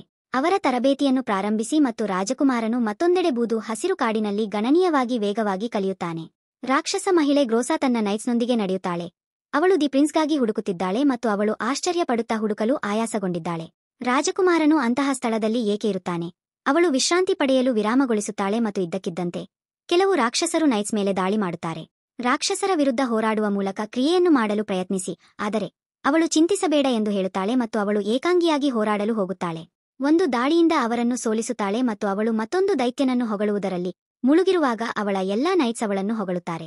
ತನ್ನನ್ನು ತಾನು ರಕ್ಷಿಸಿಕೊಳ್ಳಲು ದೈತ್ಯಾಕಾರದ ತುಂಬಾ ಹತ್ತಿರದಲ್ಲಿದೆ ಮತ್ತು ಇದ್ದಕ್ಕಿದ್ದಂತೆ ಏನು ಮಾಡಬೇಕೆಂದು ಅವಳು ತಿಳಿದಿರಲಿಲ್ಲ. ರಾಜಕುಮಾರ ಬಂದು ದೈತ್ಯನನ್ನು ಕೊಲ್ಲುತ್ತಾನೆ. ಅವನು ತನ್ನನ್ನು ತಾನು ರಾಜಕುಮಾರ ಮತ್ತು ಅವಳು ಎಂದು ಪರಿಚಯಿಸಿಕೊಳ್ಳುತ್ತಾನೆ. ರಾಜಕುಮಾರನು ತಾನು ತರಬೇತಿ ಪಡೆಯುತ್ತಿದ್ದೇನೆ ಮತ್ತು ಅರಣ್ಯವು ಅವನಿಂದ ತುಂಬಾ ದೂರದಲ್ಲಿಲ್ಲ ಎಂದು ಹೇಳುವಷ್ಟು ದೂರದ ಸ್ಥಳದಲ್ಲಿ ಏಕೆ ಇದ್ದಾನೆ ಎಂದು ಆಶ್ಚರ್ಯಪಡುತ್ತಾನೆ. ಮತ್ತೆ ಹೇಳಲು ಏನೂ ಇಲ್ಲದ ಕಾರಣ ಮನೆಯಲ್ಲಿ ಅವನು ಗ್ರೋಸಾವನ್ನು ಬಿಡಲು ಪ್ರಯತ್ನಿಸುತ್ತಾನೆ. ಅವನು ಎಷ್ಟು ಸುಂದರವಾಗಿ ಕಾಣುತ್ತಾನೆ ಎಂಬುದಕ್ಕೆ ತಲ್ಲೀನಳಾದಳು. ಅವಳು ಎಂದು ನೆನಪಿಸಿಕೊಳ್ಳುವ ಮೊದಲು ಅವಳನ್ನು ವಾಸ್ತವಕ್ಕೆ ಕರೆಯಲು ಅವಳ ರಾತ್ರಿಗಳು ಬೇಕಾಗುತ್ತವೆ. ಅವನನ್ನು ಹುಡುಕುತ್ತಿರುವಾಗ ಮತ್ತು ಅವಳು ಅವನಿಗೆ ಏನನ್ನಾದರೂ ಹೇಳಲು ಬಯಸುತ್ತಾಳೆ. ಅವಳು ಅವನಿಗೆ ಮರಳಿ ಕರೆ ಮಾಡುತ್ತಾಳೆ ಮತ್ತು ಅವಳು ಅವನನ್ನು ನೋಡಬಹುದೇ ಎಂದು ಕೇಳುತ್ತಾಳೆ ಮತ್ತು ಅವರು ಮಾತನಾಡುತ್ತಾರೆ. ಅವಳು ಅವನ ಮತ್ತು ಇತರ ಎಲ್ಲಾ ಉತ್ತರಾಧಿಕಾರಿಗಳ ನಡುವಿನ ಸ್ಪರ್ಧೆಯ ಬಗ್ಗೆ ಅವನಿಗೆ ತಿಳಿಸುತ್ತಾಳೆ ಮತ್ತು ಅವನು ಗೆದ್ದರೆ ಅವನು ನಿಜವಾದ ರಾಜಕುಮಾರ ಎಂದು ಪರಿಗಣಿಸಲಾಗಿದೆ. ಮತ್ತು ಅವರು ಕತ್ತಿಯನ್ನು ಕರಿಯರ ಮಹಾನ್ ಖಡ್ಗವನ್ನು ಹೊಂದಿರುತ್ತಾರೆ. ಅವರು ಹೊಂದಿರುವ ಕತ್ತಿಯನ್ನು ನೋಡುತ್ತಾರೆ. ಸ್ಕಿಯರ್ ಮತ್ತು ಗ್ರಾ ಅವರಿಂದ ಅವರು ಕತ್ತಿಗೆ ವಿಶೇಷವಾದ ಬಾಂಧವ್ಯವನ್ನು ಹೊಂದಿದ್ದರೆ ಆಶ್ಚರ್ಯಪಡುತ್ತಾರೆ. ಲೆಕ್ಕಿಸದೆ ಅವರು ವೈಟ್ ಐರಿಸ್ ರಿಟರ್ನ್ಸ್ ಸಾಮ್ರಾಜ್ಯದಲ್ಲಿ ಹೋರಾಟದಲ್ಲಿ ಸೇರಲು ಯೋಜಿಸಿದ್ದಾರೆ. ಅವಶೇಷಗಳಲ್ಲಿ ಅವಳ ರಾಜ್ಯವನ್ನು ನೋಡುತ್ತಾನೆ. ಅವನು ಗಾಯಗೊಂಡವರಿಗೆ ಮತ್ತು ಶಿಮಾಗೆ ಸಹಾಯಕ್ಕಾಗಿ ಕರೆ ಮಾಡುತ್ತಾನೆ. ಆಗ ಶಿಮಾ ಫ್ಯೂಸ್ ಮತ್ತು ನೈಟ್ಸ್ ರಕ್ಷಣೆಗೆ ಮರಳಿದಾಗ ಅವಳಿಗೆ ತಿಳಿಸುತ್ತಾಳೆ. ಕರಿಯರ ಸಾಮ್ರಾಜ್ಯದಿಂದ ಮಾನವ ಯೋಧರಿಂದ ಅವರು ಎದುರಿಸಿದ ನಗರವು ಅವರ ನಷ್ಟಕ್ಕೆ ಕಾರಣವಾಯಿತು. ಐರಿಸ್ ಅವಶೇಷಗಳು ಅವಳ ಅರಮನೆಯಲ್ಲಿ ಗೈರುಹಾಜರಿಯು ತನ್ನ ಹೆಗಲ ಮೇಲೆ ಇಟ್ಟುಕೊಂಡಿರುವ ಜವಾಬ್ದಾರಿಗಳ ಬಗ್ಗೆ ಯೋಚಿಸುವಾಗ ಮತ್ತು ಹೇಗೆ ಅವಳು ಅವುಗಳನ್ನು ನಿರ್ವಹಿಸುತ್ತಾಳೆ. ಶೀಮಾ ಅವಳನ್ನು ಭೇಟಿಯಾಗುತ್ತಾಳೆ ಮತ್ತು ಅವಳು ಉತ್ತರಿಸುವ ಮೊದಲು ಅವಳು ಅವಳಿಗೆ ಹೇಳುತ್ತಾಳೆ. ಆಲೋಚನೆಗಳಲ್ಲಿ ಕಳೆದು ಹೋಗಿದೆ ಮತ್ತು ಅವಳು ಏನು ಯೋಚಿಸುತ್ತಿದ್ದಾಳೆ ಎಂದು ಕೇಳುತ್ತಾಳೆ. ಅದು ಮಾಜಿರಾಣಿಯು ಕಳೆದು ಹೋಗಿರಬಹುದು ಎಂದು ಅವಳು ಹೇಳುತ್ತಾಳೆ. ಆಲೋಚನೆಗಳಲ್ಲಿ ಅವಳು ಶಾಂತಿಯುತವಾಗಿ ಕಾಣುತ್ತಿದ್ದಳು ಎಂದು ಅವರು ಭಾವಿಸಿದಾಗ ಅವಳು ಐರಿಸ್ಗೆ ತಾನು ಪುನರ್ನಿರ್ಮಾಣವನ್ನು ನಿರ್ವಹಿಸುವುದಾಗಿ ವರದಿ ಮಾಡುತ್ತಾಳೆ. ಸಿಟಿ ನಾಶವಾಯಿತು ಮತ್ತು ಅವಳು ಐರಿಸ್ನಿಂದ ಹೊರಟು ಹೋದಾಗ ಅದನ್ನು ಚೆನ್ನಾಗಿ ಮಾಡುವಂತೆ ಕೇಳುತ್ತಾಳೆ. ರಾಣಿಯಾಗುವ ಮೊದಲು ಚಿಕ್ಕವಳಿದ್ದಾಗ ಅವಳು ಬೇಗನೆ ಎಚ್ಚರಗೊಳ್ಳುತ್ತಿದ್ದಳು ಎಂದು ಅವಳು ನೆನಪಿಸಿಕೊಳ್ಳುತ್ತಾಳೆ. ನೀರಸವಾಗಿರಬಾರದು ಎಂದು ಐರಿಸ್ ಹೇಳುತ್ತಾರೆ ಮತ್ತು ಅವರ ರಾಣಿ ನುಸುಳುತ್ತಾಳೆಯೇ ಎಂದು ತಿಳಿದಿಲ್ಲ. ಕೆಲವೊಮ್ಮೆ ಶಿಮಾ ಭಿನ್ನಾಭಿಪ್ರಾಯವನ್ನು ಬೇಡಿಕೊಳ್ಳುತ್ತಾಳೆ ಮತ್ತು ಅವರು ಹೊರಗೆ ಹೋಗುತ್ತಾರೆ. ಅವಳು ಐರಿಸ್ ಬರುತ್ತೀರಾ ಎಂದು ಕೇಳುತ್ತಾಳೆ. ಆ ಸಂಜೆ ಅವಳ ಸ್ಥಳದಲ್ಲಿ ಭೋಜನ ಮತ್ತು ಫ್ಯೂಸ್ ಸ್ವಲ್ಪ ಸಮಯದಿಂದ ಭೋಜನಕ್ಕೆ ಎದುರು ನೋಡುತ್ತಿದ್ದೇನೆ ಎಂದು ಹೇಳುತ್ತಾರೆ. ಒಟ್ಟಿಗೆ ತಿನ್ನುವುದರಿಂದ ಅವರು ಕಾಡು ತರಕಾರಿಗಳನ್ನು ಕತ್ತರಿಸಲು ಹೋಗುತ್ತಾರೆ ಮತ್ತು ಅವುಗಳನ್ನು ಶಿಮಾ ಅವರ ಮನೆಗೆ ಕರೆದುಕೊಂಡು ಹೋಗುತ್ತಾರೆ ಮತ್ತು ಅಲ್ಲಿ ಅವರು ತಿನ್ನುತ್ತಾರೆ. ಊಟದ ನಂತರ ಆನಂದಿಸಿ ಐರಿಸ್ ಊಟಕ್ಕಾಗಿ ಅವರನ್ನು ಮೆಚ್ಚುತ್ತಾನೆ ಮತ್ತು ಥಿಯೋ ಅವಳನ್ನು ಕೇಳುತ್ತಾನೆ. ಅವರು ಮತ್ತೆ ಭೇಟಿ ನೀಡುತ್ತಾರೆ. ಅವರು ಅದರ ಬಗ್ಗೆ ತಮಾಷೆ ಮಾಡುತ್ತಾರೆ ಮತ್ತು ಅವರ ದಾರಿಯಲ್ಲಿ ಐರಿಸ್ ಮನೆಗೆ ನೋಡುತ್ತಾರೆ. ಐರಿಸ್ ಆಹಾರಕ್ಕಾಗಿ ಅವನನ್ನು ಮೆಚ್ಚುತ್ತಾನೆ ಮತ್ತು ಅವನು ಐರಿಸ್ಗೆ ಅವಳು ತರಕಾರಿಗಳನ್ನು ತರುವುದರಿಂದ ಅದು ಅರ್ಹವಾಗಿದೆ ಎಂದು ಹೇಳುತ್ತಾನೆ. ಅವರಿಗೂ ಅವಳು ಕಾಡಿನಲ್ಲಿ ತರಕಾರಿಗಳನ್ನು ಪಡೆಯಬಹುದು ಎಂದು ಅವನಿಗೆ ನೆನಪಿಸುತ್ತಾಳೆ, ಆದರೆ ಅವನು ತನ್ನದು ತರಕಾರಿಗಳಿಗಿಂತ ಸಿಹಿಯಾಗಿರುತ್ತದೆ ಎಂದು ಒತ್ತಾಯಿಸುತ್ತಾನೆ. ಕಾಡಿನಲ್ಲಿ ಅವಳು ಅವನಿಗೆ ರಾಣಿಯ ಜವಾಬ್ದಾರಿ ತಿಳಿದಿದೆಯೇ ಎಂದು ಕೇಳುತ್ತಾಳೆ. ಇಲ್ಲ ಎಂದು ಹೇಳುತ್ತಾನೆ. ಆದರೆ ನೈಟ್ ತನ್ನ ಜವಾಬ್ದಾರಿಯನ್ನು ಹೇಳಿಕೊಳ್ಳುತ್ತಾನೆ, ಏಕೆಂದರೆ ಅವನು ರಕ್ಷಿಸುತ್ತಾನೆ ಎಂದು ಖಚಿತಪಡಿಸಿಕೊಳ್ಳುತ್ತಾನೆ. ಮರುದಿನ ರಾಣಿ ಐರಿಸ್ ಸಾಮ್ರಾಜ್ಯದ ಸುತ್ತಲೂ ನಡೆಯುತ್ತಾಳೆ ಮತ್ತು ಕೆಲವು ರಾಕ್ಷಸರು ಅವಳ ಮೇಲೆ ದಾಳಿ ಮಾಡುತ್ತಾರೆ. ಅವಳು ಓಡಲು ಪ್ರಯತ್ನಿಸುತ್ತಾಳೆ, ಆದರೆ ಅವಳು ತಪ್ಪಿಸಿಕೊಳ್ಳಲು ಸಾಧ್ಯವಿಲ್ಲ. ಆದ್ದರಿಂದ ಅವಳು ಅವರೊಂದಿಗೆ ಹೋರಾಡುತ್ತಾಳೆ ಮತ್ತು ಅವಳು ಇದ್ದಕ್ಕಿದ್ದಂತೆ ಗೆದ್ದಳು. ಅವಳು ಧ್ವನಿಯನ್ನು ಕೇಳುತ್ತಾಳೆ, ಕೆಟ್ಟವರಲ್ಲಿ ಕೊನೆಯ ಜನನ, ಮತ್ತು ಅವಳು ನಡೆಯಬೇಕು ಎಂದು ಹೇಳುತ್ತಾಳೆ. ಆ ದಿನ ಒಂಟಿತನ ಐರಿಸ್ ತಾನು ಏನೇ ಮಾಡಿದರೂ ನಡೆಯುತ್ತೇನೆ ಎಂದು ಭರವಸೆ ನೀಡುತ್ತಾಳೆ. ಮತ್ತೊಂದೆಡೆ ಬಾಸ್ ಅವರು ತಮ್ಮ ಕುಟುಂಬದ ಸಿದ್ಧಾಂತದ ಪ್ರಕಾರ ಆ ಸ್ಪರ್ಧೆಯಲ್ಲಿ ಹೋರಾಡಬೇಕು ಎಂದು ರಾಜಕುಮಾರನಿಗೆ ತಿಳಿಸುತ್ತಾನೆ. ಅವನು ರಾಜನ ಬಳಿಗೆ ಹೋಗುತ್ತಿದ್ದೇನೆ ಎಂದು ಅವನಿಗೆ ಹೇಳುತ್ತಾನೆ. ಆದರೆ ರಾಜಕುಮಾರ ಗೆಲ್ಲುತ್ತಾನೆ ಎಂದು ಅವನಿಗೆ ಖಚಿತವಾಗಿದೆ ಮತ್ತು ಅವನು ರಾಜಕುಮಾರನನ್ನು ನಂಬುತ್ತಾನೆ. ಸ್ಪರ್ಧೆಯು ಪ್ರಾರಂಭವಾಗುತ್ತದೆ ಮತ್ತು ಎಲ್ಲಾ ರಾಜಕುಮಾರರು ಮತ್ತು ರಾಕ್ಷಸರ ಮತ್ತು ಕೊನೆಯ ಇಬ್ಬರ ನಡುವಿನ ಯುದ್ಧದೊಂದಿಗೆ ಸ್ಪರ್ಧೆಯು ಪ್ರಾರಂಭವಾಗುತ್ತದೆ ಎಂದು ಗ್ರೋಸಾ ಘೋಷಿಸಿದರು. ರಾಜಕುಮಾರರು ದ್ವಂದ್ವಯುದ್ಧವನ್ನು ಹೊಂದಿರುತ್ತಾರೆ. ಅವರು ರಾಕ್ಷಸರನ್ನು ಬಿಡುಗಡೆ ಮಾಡುತ್ತಾರೆ ಮತ್ತು ಹೋರಾಟದ ಸಮಯದಲ್ಲಿ ರಾಜಕುಮಾರ ಇತರ ರಾಜಕುಮಾರರಲ್ಲಿ ಒಬ್ಬರಿಗೆ ಸಹಾಯ ಮಾಡುತ್ತಾರೆ. ಅವರು ಸ್ಪರ್ಧೆಯಲ್ಲಿ ಯಾರಿಗಾದರೂ ಏಕೆ ಸಹಾಯ ಮಾಡುತ್ತಾರೆ ಎಂಬುದಕ್ಕೆ ಅವಳು ಸಾಯುವುದಿಲ್ಲ, ಆದರೆ ಅವನು ಅದನ್ನು ಮಾಡದ ಕಾರಣ ಎಂದು ಅವನು ಹೇಳುತ್ತಾನೆ. ಅವಳು ಸಾಯಬೇಕೆಂದು ಬಯಸುತ್ತಾಳೆ. ಆ ಮಹಿಳೆ ಅವನ ರೀತಿಯ ಸನ್ನೆಗಳನ್ನು ಸಹ ಪ್ರಶಂಸಿಸುವುದಿಲ್ಲ ಮತ್ತು ಅವಳನ್ನು ಬಿಡಲು ಹೇಳುತ್ತಾಳೆ ಮತ್ತು ಹೋರಾಟವು ಮುಂದುವರಿಯುತ್ತದೆ ಮತ್ತು ಮತ್ತೊಂದು ಮಹಾನ್ ದೈತ್ಯಾಕಾರದ ಬರುತ್ತಾನೆ. ರಾಜಕುಮಾರನು ಮಾತ್ರ ಕೊಲ್ಲಬಹುದು. ಅಂತಿಮವಾಗಿ ರಾಜಕುಮಾರನು ಇನ್ನೊಬ್ಬ ರಾಜಕುಮಾರನೊಂದಿಗೆ ಅರ್ಹನಾಗುತ್ತಾನೆ. ಅಡೆಲೆ ಎಂದು ಹೆಸರಿಸಲಾದ ಅಡೆಲೆ ಮುಂದಿನ ಹೋರಾಟದ ನಿರೀಕ್ಷೆಯಲ್ಲಿ ಡ್ರೆಸ್ಸಿಂಗ್ ಕೋಣೆಗೆ ಅವನನ್ನು ಹಿಂಬಾಲಿಸುತ್ತಾನೆ. ಅವನು ಏಕೆ ಎಂದು ರಾಜಕುಮಾರನನ್ನು ಕೇಳುತ್ತಾನೆ. ಹುಡುಗಿಯನ್ನು ಉಳಿಸಿದನು ಮತ್ತು ರಾಜಕುಮಾರನು ಅದನ್ನು ಬಹಿರಂಗಪಡಿಸುತ್ತಾನೆ ಏಕೆಂದರೆ ಅವಳು ಸಾಯುವುದನ್ನು ಅವನು ಬಯಸುವುದಿಲ್ಲ ಎಂದು ಅಡೆಲೆ ಅವನಿಗೆ ಹೇಳುತ್ತಾನೆ. ಅವನು ಕತ್ತಲೆಯ ರಾಜನಾಗಲು ಬಯಸಿದರೆ ಅವನು ಯಾರನ್ನಾದರೂ ಕೊಲ್ಲಲು ಬಯಸುವುದಿಲ್ಲ ಮತ್ತು ಸಾಯುತ್ತಿರುವ ಜನರೊಂದಿಗೆ ಅವನು ಚೆನ್ನಾಗಿರಬೇಕು. ತನಗೆ ರಾಜನಾಗಲು ಕೊಲ್ಲುವುದು ಒಂದೇ ದಾರಿಯಾದರೆ ಅವನು ಬೇರೆ ದಾರಿಯನ್ನು ಕಂಡುಕೊಳ್ಳುತ್ತಾನೆ ಎಂದು ರಾಜಕುಮಾರ ಒತ್ತಾಯಿಸುತ್ತಾನೆ. ಸ್ಪರ್ಧೆಯ ಎರಡನೇ ಭಾಗವು ಪ್ರಾರಂಭವಾಗುತ್ತದೆ ಮತ್ತು ಅವನು ಅಡೆಲೆಯನ್ನು ಜಯಿಸಿದರೂ ಅವನು ಅಡೆಲೆನನ್ನು ಕೊಲ್ಲುವುದಿಲ್ಲ ಮತ್ತು ಅಡೆಲೆ ಅವನನ್ನು ಕೇಳುತ್ತಾನೆ. ಏಕೆ ಕೋಪದಿಂದ ಅಡೆಲೆ ಮತ್ತೆ ತನ್ನ ಕತ್ತಿಯನ್ನು ತೆಗೆದುಕೊಂಡು ಅದನ್ನು ಘೋಷಿಸುವ ಹೋರಾಟವನ್ನು ಮುಂದುವರೆಸುತ್ತಾನೆ. ರಾಜನನ್ನು ಕೊಲ್ಲುವ ಅವಕಾಶ ಸಿಕ್ಕರೆ ಅವನು 2 ಬಾರಿ ಯೋಚಿಸದೆ ಅದನ್ನು ಮಾಡುತ್ತಾನೆ. ದುರದೃಷ್ಟವಶಾತ್ ಅವನಿಗೆ ಏನೂ ಸಿಗುವುದಿಲ್ಲ ಮತ್ತು ರಾಜಕುಮಾರನು ಹೋರಾಟದಲ್ಲಿ ಗೆಲ್ಲುತ್ತಾನೆ. ಅವನು ಕಪ್ಪು ಕತ್ತಿಯನ್ನು ತೆಗೆದುಕೊಳ್ಳುತ್ತಾನೆ ಮತ್ತು ಅವನು ಅಡೆಲೆ ಮತ್ತು ಗ್ರೋಸಾ ಅಡೆಲೆಯೊಂದಿಗೆ ಹೊರನಡೆದನು. ತನ್ನನ್ನು ಪರಿಚಯಿಸಿಕೊಳ್ಳುತ್ತಾನೆ ಮತ್ತು ಅವರು ಮುಂಭಾಗದಲ್ಲಿ ವಾಲಿಯನ್ನು ನೋಡುತ್ತಾರೆ ಎಂದು ಕೇಳುವ ಅಗತ್ಯವಿಲ್ಲ. ಸ್ಪರ್ಧೆಯ ವರದಿಗಾಗಿ ಅಡೆಲೆ ಅವರು ವಾಲಿಸ್ ಅವರನ್ನು ಏಕೆ ಭೇಟಿ ಮಾಡಿದರು ಮತ್ತು ವಲಿಸ್ ಎಂದು ಕೇಳುತ್ತಾರೆ. ರಾಜನಿಂದ ಅವರಿಗೆ ಸಂದೇಶವಿದೆ ಎಂದು ಅವರಿಗೆ ಹೇಳುತ್ತಾನೆ. ಇಬ್ಬರು ಅರ್ಹ ಉತ್ತರಾಧಿಕಾರಿಗಳು ಸಂದೇಶವನ್ನು ತೆಗೆದುಕೊಳ್ಳಬೇಕು. ರಾಜನಿಗೆ ಶ್ವೇತವರ್ಣದ ಸಾಮ್ರಾಜ್ಯ. ಈ ಮಧ್ಯೆ ರಾಜಕುಮಾರನು ಐರಿಸ್ನ ಮನಸ್ಸಿನಲ್ಲಿ ಅದೇ ಪ್ರಶ್ನೆಯನ್ನು ಹೊಂದಿದ್ದಾನೆ. ಅವನು ತನ್ನನ್ನು ತಾನು ಕೇಳಿಕೊಳ್ಳುತ್ತಾನೆ. ಐರಿಸ್ ತನ್ನ ಖಡ್ಗವನ್ನು ತೆಗೆದುಕೊಂಡು ತನ್ನ ರಾಜ್ಯವನ್ನು ನೋಡಲು ಹೋಗುತ್ತಿರುವಾಗ ಕರಿಯರ ರಾಜನ ಕೆಲಸವೇನು? ಬಿಳಿಯ ಸಾಮ್ರಾಜ್ಯಕ್ಕೆ ತಮ್ಮ ಪ್ರಯಾಣವನ್ನು ಪ್ರಾರಂಭಿಸುತ್ತಾರೆ ಮತ್ತು ಅವರು ಆಕಾಶದಲ್ಲಿ ಹಾರುವ ದೋಣಿಯನ್ನು ತೆಗೆದುಕೊಳ್ಳುತ್ತಾರೆ. ದೋಣಿ ಸವಾರರು ಮಾಡುವುದಿಲ್ಲ. ರಾಜ್ಯವನ್ನು ತಲುಪಲು ಅವರಿಗೆ ಎಷ್ಟು ಕಷ್ಟವಾಗಬಹುದು ಎಂಬುದರ ಕುರಿತು ಅವರು ಮಾತನಾಡುತ್ತಲೇ ಇರುವುದರಿಂದ ಅವರ ಪ್ರಯಾಣವನ್ನು ಸುಲಭಗೊಳಿಸುತ್ತದೆ. ಬಿಳಿ ಮತ್ತು ಅವರ ದೋಣಿಯನ್ನು ಹೇಗೆ ಮಾಂತ್ರಿಕತೆಯಿಂದ ಹಾರಿಸಬಹುದು, ಅದು ಅವರನ್ನು ಜಾದೂಗಾರರನ್ನಾಗಿ ಮಾಡುತ್ತದೆ.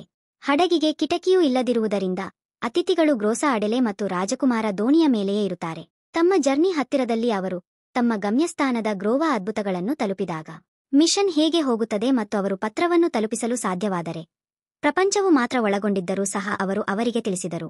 ಈ 2 ರಾಜ್ಯಗಳು ಯುದ್ಧದಲ್ಲಿವೆ ಮತ್ತು ಅದು ಹೇಗೆ ತೋರಿದರು ಅವರು ಸ್ನೇಹಿತರಲ್ಲ, ಆದ್ದರಿಂದ ಅದು ಹುಚ್ಚುತನದ ಸಂಗತಿಯಾಗಿದೆ. ಅವರು ದಂಡ ವಿಧಿಸಿದವರಂತೆ ನಟಿಸಲು ಅವರು ಸಂದೇಶವನ್ನು ನೀಡಲು ಸಾಧ್ಯವಾಗುತ್ತದೆ ಎಂದು ಭಾವಿಸಿದರೆ ರಾಜಕುಮಾರನನ್ನು ಕೇಳುತ್ತಾಳೆ ಮತ್ತು ರಾಜಕುಮಾರ ಹೇಳುತ್ತಾನೆ. ಅವನು ಸಮರ್ಥನೆಂದು ಭಾವಿಸದಿದ್ದರೂ ಅವನು ಏನೋಯ ಕೆಲಸವನ್ನು ಮಾಡಬಹುದೆಂದು ಭಾವಿಸುತ್ತಾನೆ ಮತ್ತು ಅವನು ಪತ್ರವನ್ನು ತಲುಪಿಸುತ್ತಾನೆ. ಅಡೆಲೆ ಮಧ್ಯಪ್ರವೇಶಿಸಿ ರಾಜಕುಮಾರನಿಗೆ ಉತ್ತಮ ಸಂವಹನ ಕೌಶಲ್ಯವಿಲ್ಲ ಮತ್ತು ಸ್ವಲ್ಪ ನಾಚಿಕೆಪಡುತ್ತಾನೆ ಎಂದು ಹೇಳುತ್ತಾನೆ.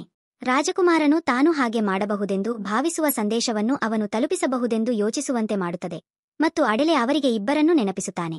ಸಾಮ್ರಾಜ್ಯಗಳು ಯುದ್ಧದಲ್ಲಿವೆ. ಅವರು ಸಂವಹನದಲ್ಲಿ ಉತ್ತಮವಾಗಿರುವುದರಿಂದ ಅವರು ಅದನ್ನು ನೀಡುತ್ತಾರೆ. ಅವರು ಮನೆಗೆ ಹಿಂದಿರುಗುತ್ತಾರೆಯೇ ಅಥವಾ ಇಲ್ಲವೇ ಎಂಬುದನ್ನು ಸಂವಹನವು ನಿರ್ಧರಿಸುತ್ತದೆ. ನಂತರ ಅವನು ಬೆಂಗಾವಲು ಪಡೆಯನ್ನು ನೀಡುತ್ತಾನೆ. ರಾಜಕುಮಾರನು ತನ್ನ ಕಾವಲುಗಾರನಂತೆ ನಟಿಸುವಾಗ ಅದು ಮೂವರಿಗೆ ಮತ್ತು ರಾಜಕುಮಾರನಿಗೆ ಉತ್ತಮ ಉಪಾಯದಂತೆ ತೋರುತ್ತದೆ. ಅವರ ನಿಸ್ವಾರ್ಥ ಪ್ರಯತ್ನಗಳಿಗಾಗಿ ಅವರು ಶ್ವೇತವರ್ಣೀಯ ರಾಜ್ಯಕ್ಕೆ ಆಗಮಿಸುತ್ತಾರೆ ಮತ್ತು ಫ್ಯೂಸ್ ಅವರನ್ನು ಸ್ವಾಗತಿಸುತ್ತಾರೆ. ಅವರು ಹೊರಗೆ ಕರೆತರುತ್ತಾರೆ. ಅವರ ಮೇಲೆ ಕತ್ತಿ ಮತ್ತು ರಾಜಕುಮಾರನು ತನ್ನ ಕತ್ತಿಯನ್ನು ಹೊರತರುತ್ತಾನೆ. ಅಡೆಲ್ ಮಧ್ಯಪ್ರವೇಶಿಸುತ್ತಾನೆ ಮತ್ತು ಕ್ಷಮೆಯಾಚಿಸುತ್ತಾನೆ. ರಾಜಕುಮಾರ ಅವರು ತಮ್ಮ ರಾಣಿಗೆ ಸಂದೇಶವನ್ನು ನೀಡಲು ಮಾತ್ರ ಅಲ್ಲಿದ್ದಾರೆ ಮತ್ತು ಅರ್ಥವಲ್ಲ ಎಂದು ಫ್ಯೂಸ್ಗೆ ಹೇಳುತ್ತಾನೆ. ಅವರು ಪತ್ರವನ್ನು ಸಂಗ್ರಹಿಸಲು ನಿರ್ಬಂಧಿತರಾಗಿದ್ದರೆ ಯಾವುದೇ ತೊಂದರೆಗಳನ್ನು ಬೆಸೆಯಲು ಅದ್ಭುತಗಳನ್ನು ಉಂಟುಮಾಡಲು ಅವರು ಭೇಟಿಯ ಮೊದಲು ತಮ್ಮ ಭೇಟಿಯ ಬಗ್ಗೆ ತಮ್ಮ ರಾಣಿಗೆ ತಿಳಿಸಲಾಗಿದೆ ಮತ್ತು ಅವರು ಯಾವುದೇ ಹಾನಿಯನ್ನುಂಟು ಮಾಡುವುದಿಲ್ಲ ಎಂದು ಅವರು ಬೆರೆಯಲು ಪ್ರಯತ್ನಿಸುತ್ತಾರೆ. ಅವನು ತನ್ನ ಆಯುಧಗಳನ್ನು ಬಿಡಲು ಫ್ಯೂಸ್ ಅನ್ನು ಬೇಡುತ್ತಾನೆ, ಆದರೆ ಫ್ಯೂಸ್ ಜನರ ಹಕ್ಕುಗಳನ್ನು ನಿರಾಕರಿಸುತ್ತಾನೆ. ಕರಿಯರು ಹೇಡಿಗಳು, ಅವರು ತಮಗೆ ಬೇಕಾದುದನ್ನು ಪಡೆಯಲು ಏನು ಬೇಕಾದರೂ ಮಾಡುತ್ತಾರೆ. ಅಡೆಲೆ ಅವರಿಗೆ ಹೇಳುವ ಮೂಲಕ ಫ್ಯೂಸ್ ಅನ್ನು ಮನವೊಲಿಸಲು ಪ್ರಯತ್ನಿಸುತ್ತಾರೆ. ಕರಿಯರ ಸಾಮ್ರಾಜ್ಯದಲ್ಲಿ ಎಲ್ಲರೂ ಹಾಗೆ ಅಲ್ಲವೇ ಮತ್ತು ಅವರ ನಡವಳಿಕೆಯಿಂದ ನಾಗರಿಕರು ಸಹ ಬಳಲುತ್ತಿದ್ದಾರೆ. ತನ್ನ ಕೈಯಲ್ಲಿ ಜಗತ್ತಿದೆ ಎಂದು ನಂಬುವ ಅಹಂಕಾರ. ರಾಜನು ಅದರ ಬಗ್ಗೆ ಏನನ್ನೂ ಮಾಡಲು ಸಾಧ್ಯವಿಲ್ಲ, ಅವನು ತನ್ನನ್ನು ಸಹ ಕೊಲ್ಲಬಹುದು. ನಾಗರಿಕರು ಬಿಳಿಯರ ಜನರನ್ನು ಬಿಟ್ಟುಬಿಡುತ್ತಾರೆ ಮತ್ತು ಅಡೆಲೆ ಕೂಡ ರಾಜ ಸತ್ತರೆ ಮತ್ತು ಇನ್ನೊಬ್ಬ ರಾಜ ಅಧಿಕಾರ ವಹಿಸಿಕೊಂಡರೆ ಎಂದು ಹೇಳುತ್ತಾರೆ. ಅವರೆಲ್ಲರೂ ಬದುಕಲು ಜಗತ್ತು ಹೆಚ್ಚು ಶಾಂತಿಯುತವಾಗಿರುತ್ತದೆ. ದಾಳಿ ಮಾಡಿದ ನೈಟ್ಗಳು ಎಷ್ಟು ಅಸಹಾಯಕರಾಗಿದ್ದಾರೆಂದು ಯೋಚಿಸುತ್ತಾರೆ. ಅವರನ್ನು ಅವರು ಜನರು ಅಸಹಾಯಕರು ಎಂದು ಪರಿಗಣಿಸುತ್ತಾರೆ. ಆದರೆ ಕರಿಯರ ಜನರು ಏನು ಹೋಗುತ್ತಿದ್ದಾರೆಂದು ಘೋಷಿಸುತ್ತಾರೆ. ಅವನ ವ್ಯವಹಾರವಲ್ಲ ಮತ್ತು ಅವರು ಅದನ್ನು ಆನಂದಿಸಬಹುದು. ಅವರು ಅಂತಿಮವಾಗಿ ಅಡೆಲ್ನಿಂದ ಪತ್ರವನ್ನು ಸಂಗ್ರಹಿಸಿ ಐರಿಸ್ಗೆ ಕಳುಹಿಸುತ್ತಾರೆ. ಅವನು ಅಡೆಲೆ ಮತ್ತು ರಾಜಕುಮಾರನನ್ನು ಅರಮನೆಗೆ ಹಿಂಬಾಲಿಸಲು ನಿರಾಕರಿಸಿದಾಗ ಅಡೆಲೆ ಅವನನ್ನು ಮಾತುಗಳಿಂದ ಮನವೊಲಿಸಲು ಪ್ರಯತ್ನಿಸುತ್ತಾನೆ ಮತ್ತು ಅಂತಿಮವಾಗಿ ಅಡೆಲೆ ಅವನನ್ನು ಗೆಲ್ಲುತ್ತಾನೆ ಮತ್ತು ಅವನು ಅವರನ್ನು ಆಹ್ವಾನಿಸುತ್ತಾನೆ. ಅವನು ಅವರನ್ನು ಬಿಡಲು ಹೇಳುತ್ತಾನೆ. ಅರಮನೆಯ ಮುಂದೆ ಆಯುಧಗಳು ಮತ್ತು ಅವರು ಕೇಳುವ ದಾರಿಯಲ್ಲಿ ಅವರು ಗೊಣಗುತ್ತಿರುವಾಗ ಅವನು ಅವರನ್ನು ಒಳಗೆ ಕರೆದೊಯ್ಯುತ್ತಾನೆ. ಅಲ್ಲಿಯೇ ಇರಬೇಕು ಎಂದು ಹೇಳುವುದನ್ನು ಮುಚ್ಚಿರಿ ಮತ್ತು ಅವರು ಅಧಿಕೃತವಾಗಿ ಮಾತನಾಡುತ್ತಾರೆ ಎಂದು ಅವರು ಹೇಳುತ್ತಾರೆ. ರಾಣಿ ಫ್ಯೂಸ್ ಸೇರಿದಂತೆ ಎಲ್ಲರೂ ಅಡೆಲೆಯನ್ನು ಅಲ್ಲಿ ಎಷ್ಟು ದಿನ ಇರಬಹುದೆಂದು ಕೇಳುತ್ತಾರೆ ಮತ್ತು ಅವರ ಮಾತುಕತೆ ಹೇಗೆ ನಡೆಯುತ್ತದೆ ಅಥವಾ ಅವರು ಹೊರಡಬೇಕು ಎಂಬುದರ ಆಧಾರದ ಮೇಲೆ ಅವರು ಆ ದಿನ ಹೊರಡಬಹುದು ಎಂದು ಅಡೆಲೆ ಹೇಳುತ್ತಾನೆ. ನಂತರದ ದಿನ ಮಾತುಕತೆ ಅಷ್ಟು ಸುಲಭವಾಗಿ ನಡೆಯುವುದಿಲ್ಲ ಎಂದು ಅವನಿಗೆ ತಿಳಿದಿದೆ. ಅಂತಿಮವಾಗಿ ಅವರು ಐರಿಸ್ ಅವರನ್ನು ಭೇಟಿಯಾಗುತ್ತಾರೆ. ಕಾವಲುಗಾರನ ವೇಷದಲ್ಲಿದ್ದರೂ ಸಹ ಅವಳು ಅವನ ಬಗ್ಗೆ ಏನಾದರೂ ವಿಭಿನ್ನವಾಗಿ ಭಾವಿಸುತ್ತಾಳೆ. ಅವರು ತಮ್ಮ ರಾಜ ಕಳುಹಿಸಿದ ಪತ್ರವನ್ನು ಓದಿದ್ದಾರೆ ಮತ್ತು ರಾಜನು 2 ದೇಶಗಳನ್ನು ಒಟ್ಟಿಗೆ ಸೇರಲು ಕೇಳುತ್ತಾನೆ ಮತ್ತು ಚೆಂಡನ್ನು ನಾಶಮಾಡು, ಚೆಂಡನ್ನು ಕೊನೆಗೆ ಬಿಟ್ಟರೆ ರಾಜನು ಎಲ್ಲವನ್ನೂ ಹಾಕುತ್ತಾನೆ ಎಂದು ಅವಳು ಭಾವಿಸುತ್ತಾಳೆ.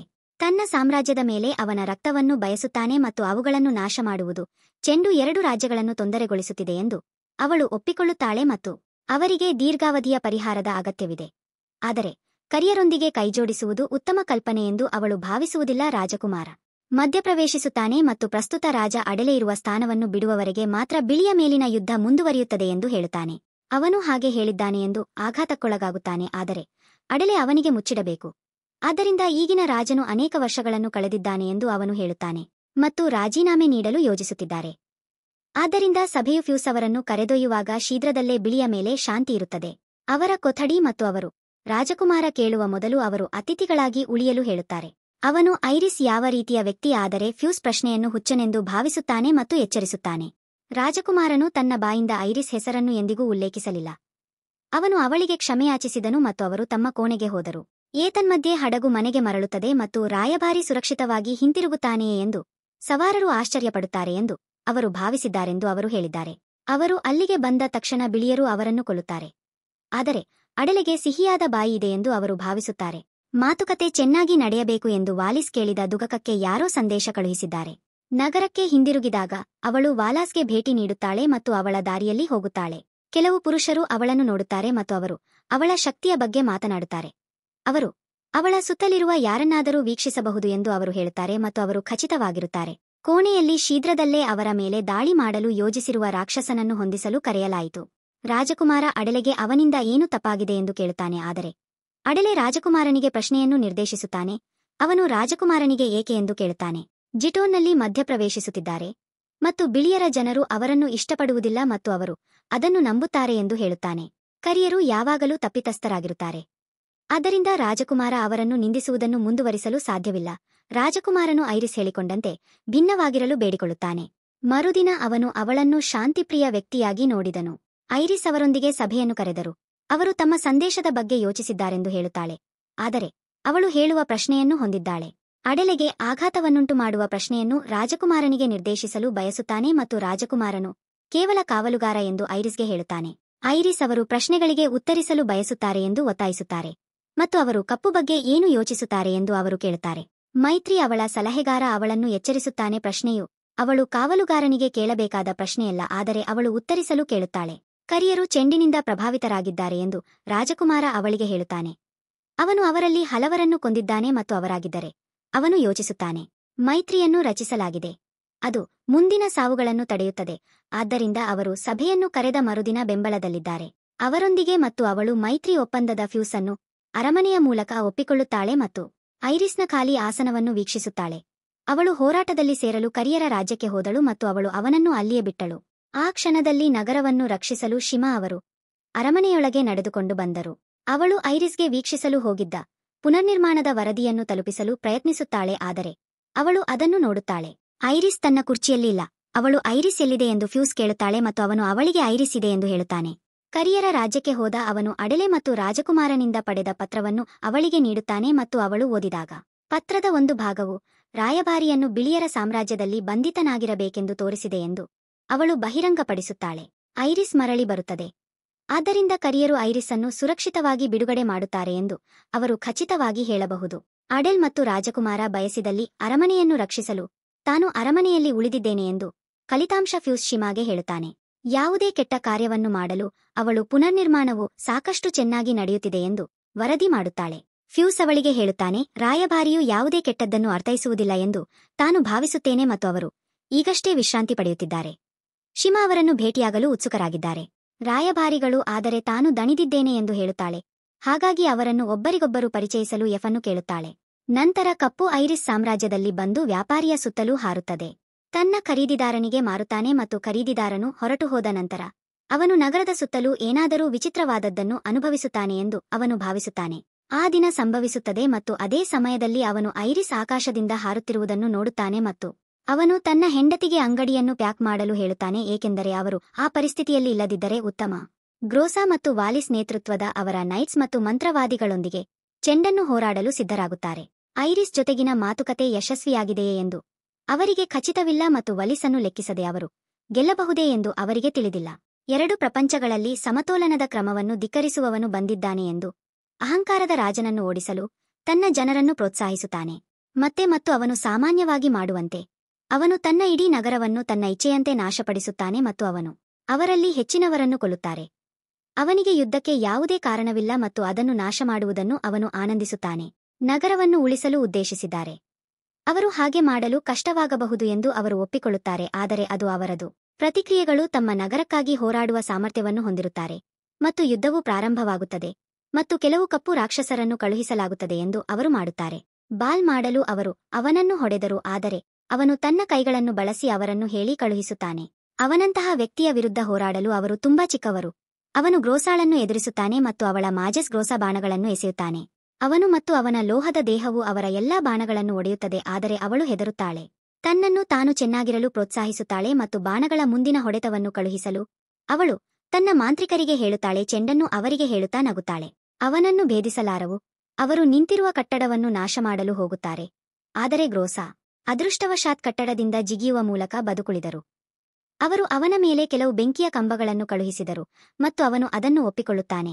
ದೊಡ್ಡ ಯೋಜನೆ, ಆದರೆ ಆ ಸ್ತಂಭಗಳು ಅವನನ್ನು ಕೊಲ್ಲಲು ಸಾಕಾಗುವುದಿಲ್ಲ, ಏಕೆಂದರೆ ಅವನು ಅವುಗಳ ಸುತ್ತಲೂ ಹಾರಬಲ್ಲನು, ಏಕೆಂದರೆ ವಾಲಾಸ್ ಅವನಿಗೆ ಹೇಳುತ್ತಾನೆ. ಅವರ ಕೈಯಲ್ಲಿ ಹೆಚ್ಚಿನ ಅಧಿಕಾರಗಳು ಮತ್ತು ದೈಹಿಕವಾಗಿ ಅವನ ಮೇಲೆ ಆಕ್ರಮಣ ಮಾಡಲು ಪ್ರಯತ್ನಿಸುತ್ತಾನೆ, ಆದರೆ ಅವನು ಮತ್ತೆ ಹೋರಾಡುವ ಸಮಯ ಬಂದಿದೆ ಮತ್ತು ಅವನು ನಗರವನ್ನು ನಾಶಮಾಡುವ ದಾಳಿಯನ್ನು ಬಿಡುಗಡೆ ಮಾಡಲು ಕತ್ತಲೆಯ ರಾಜನು ಮೊದಲು ಆಗಮಿಸುತ್ತಾನೆ.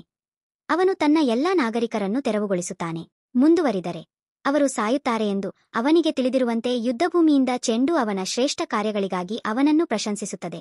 ಮತ್ತು ಇದು ಸಾಕಾಗುವುದಿಲ್ಲ ಎಂದು ಅವರು ಚೆಂಡನ್ನು ಅಹಂಕಾರದ ರಾಜ ಎಂದು ಕರೆಯುತ್ತಾರೆ ಮತ್ತು ಚೆಂಡು ಏಕೆ ಎಂದು ಕೇಳುತ್ತದೆ. ಅವನು ಅವನಿಗೆ ಅಂತಹ ಹೆಸರನ್ನು ನೀಡಿದ್ದಾನೆ. ಅವನು ಚೆಂಡಿಗೆ ಸರಿಹೊಂದುವ ಬೇರೆ ಯಾವುದೇ ಹೆಸರಿಲ್ಲ ಎಂದು ಅವನು ಹೇಳಿಕೊಳ್ಳುತ್ತಾನೆ. ಲೈಫ್ ಬಾಲ್ನ ಸಮತೋಲನವನ್ನು ಧಿಕ್ಕರಿಸುವ ರಾಕ್ಷಸನನ್ನು ಹೊರತುಪಡಿಸಿ ಬೇರೇನೂ ಇಲ್ಲ. ಅವನು ತಾನು ಇಷ್ಟಪಡುವುದಿಲ್ಲ ಎಂದು ಹೇಳಿಕೊಳ್ಳುವ ಹೆಸರಿನ ಬಗ್ಗೆ ಕಾಳಜಿ ವಹಿಸುವುದಿಲ್ಲ.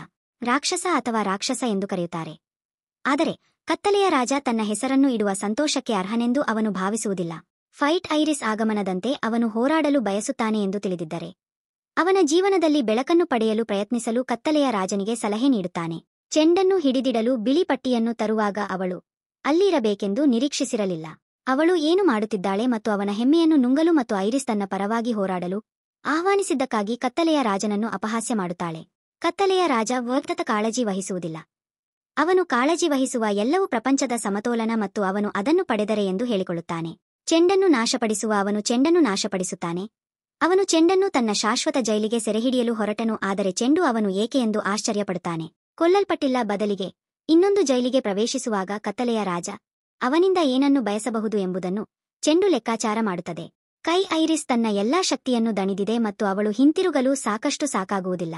ಬಿಳಿಯ ಸಾಮ್ರಾಜ್ಯದಲ್ಲಿ ಬಿಳಿ ಅಡೆಲೆ ಶಾ ಭೇಟಿಯಾಗುತ್ತಾನೆ ಮತ್ತು ಅವನು ಕೀಟಲೆ ಮಾಡುತ್ತಾನೆ.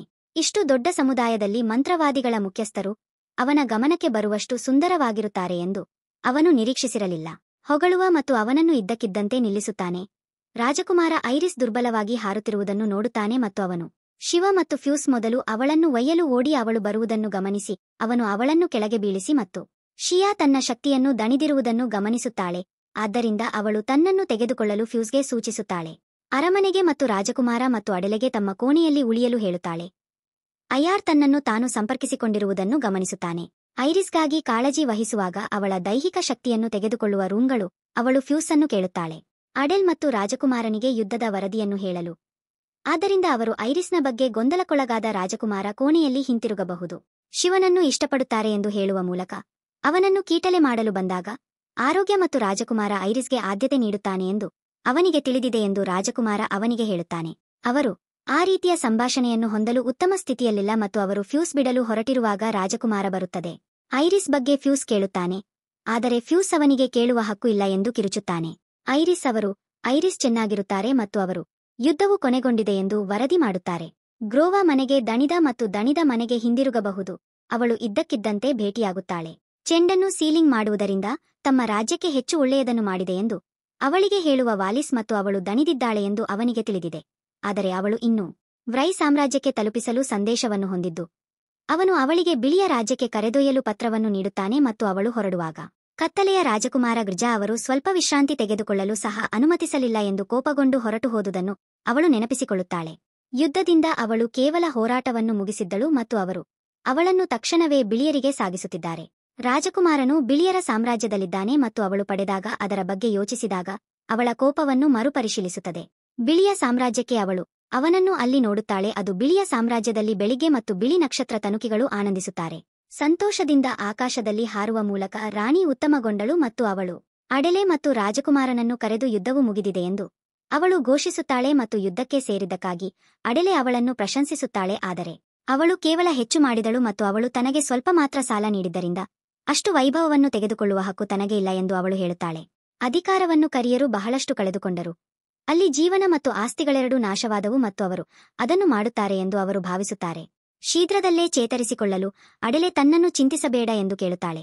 ಕರಿಯರು ತುಂಬಿದ್ದಾರೆ ಎಂದು ಅವನು ಅವಳಿಗೆ ಹೇಳುತ್ತಾನೆ.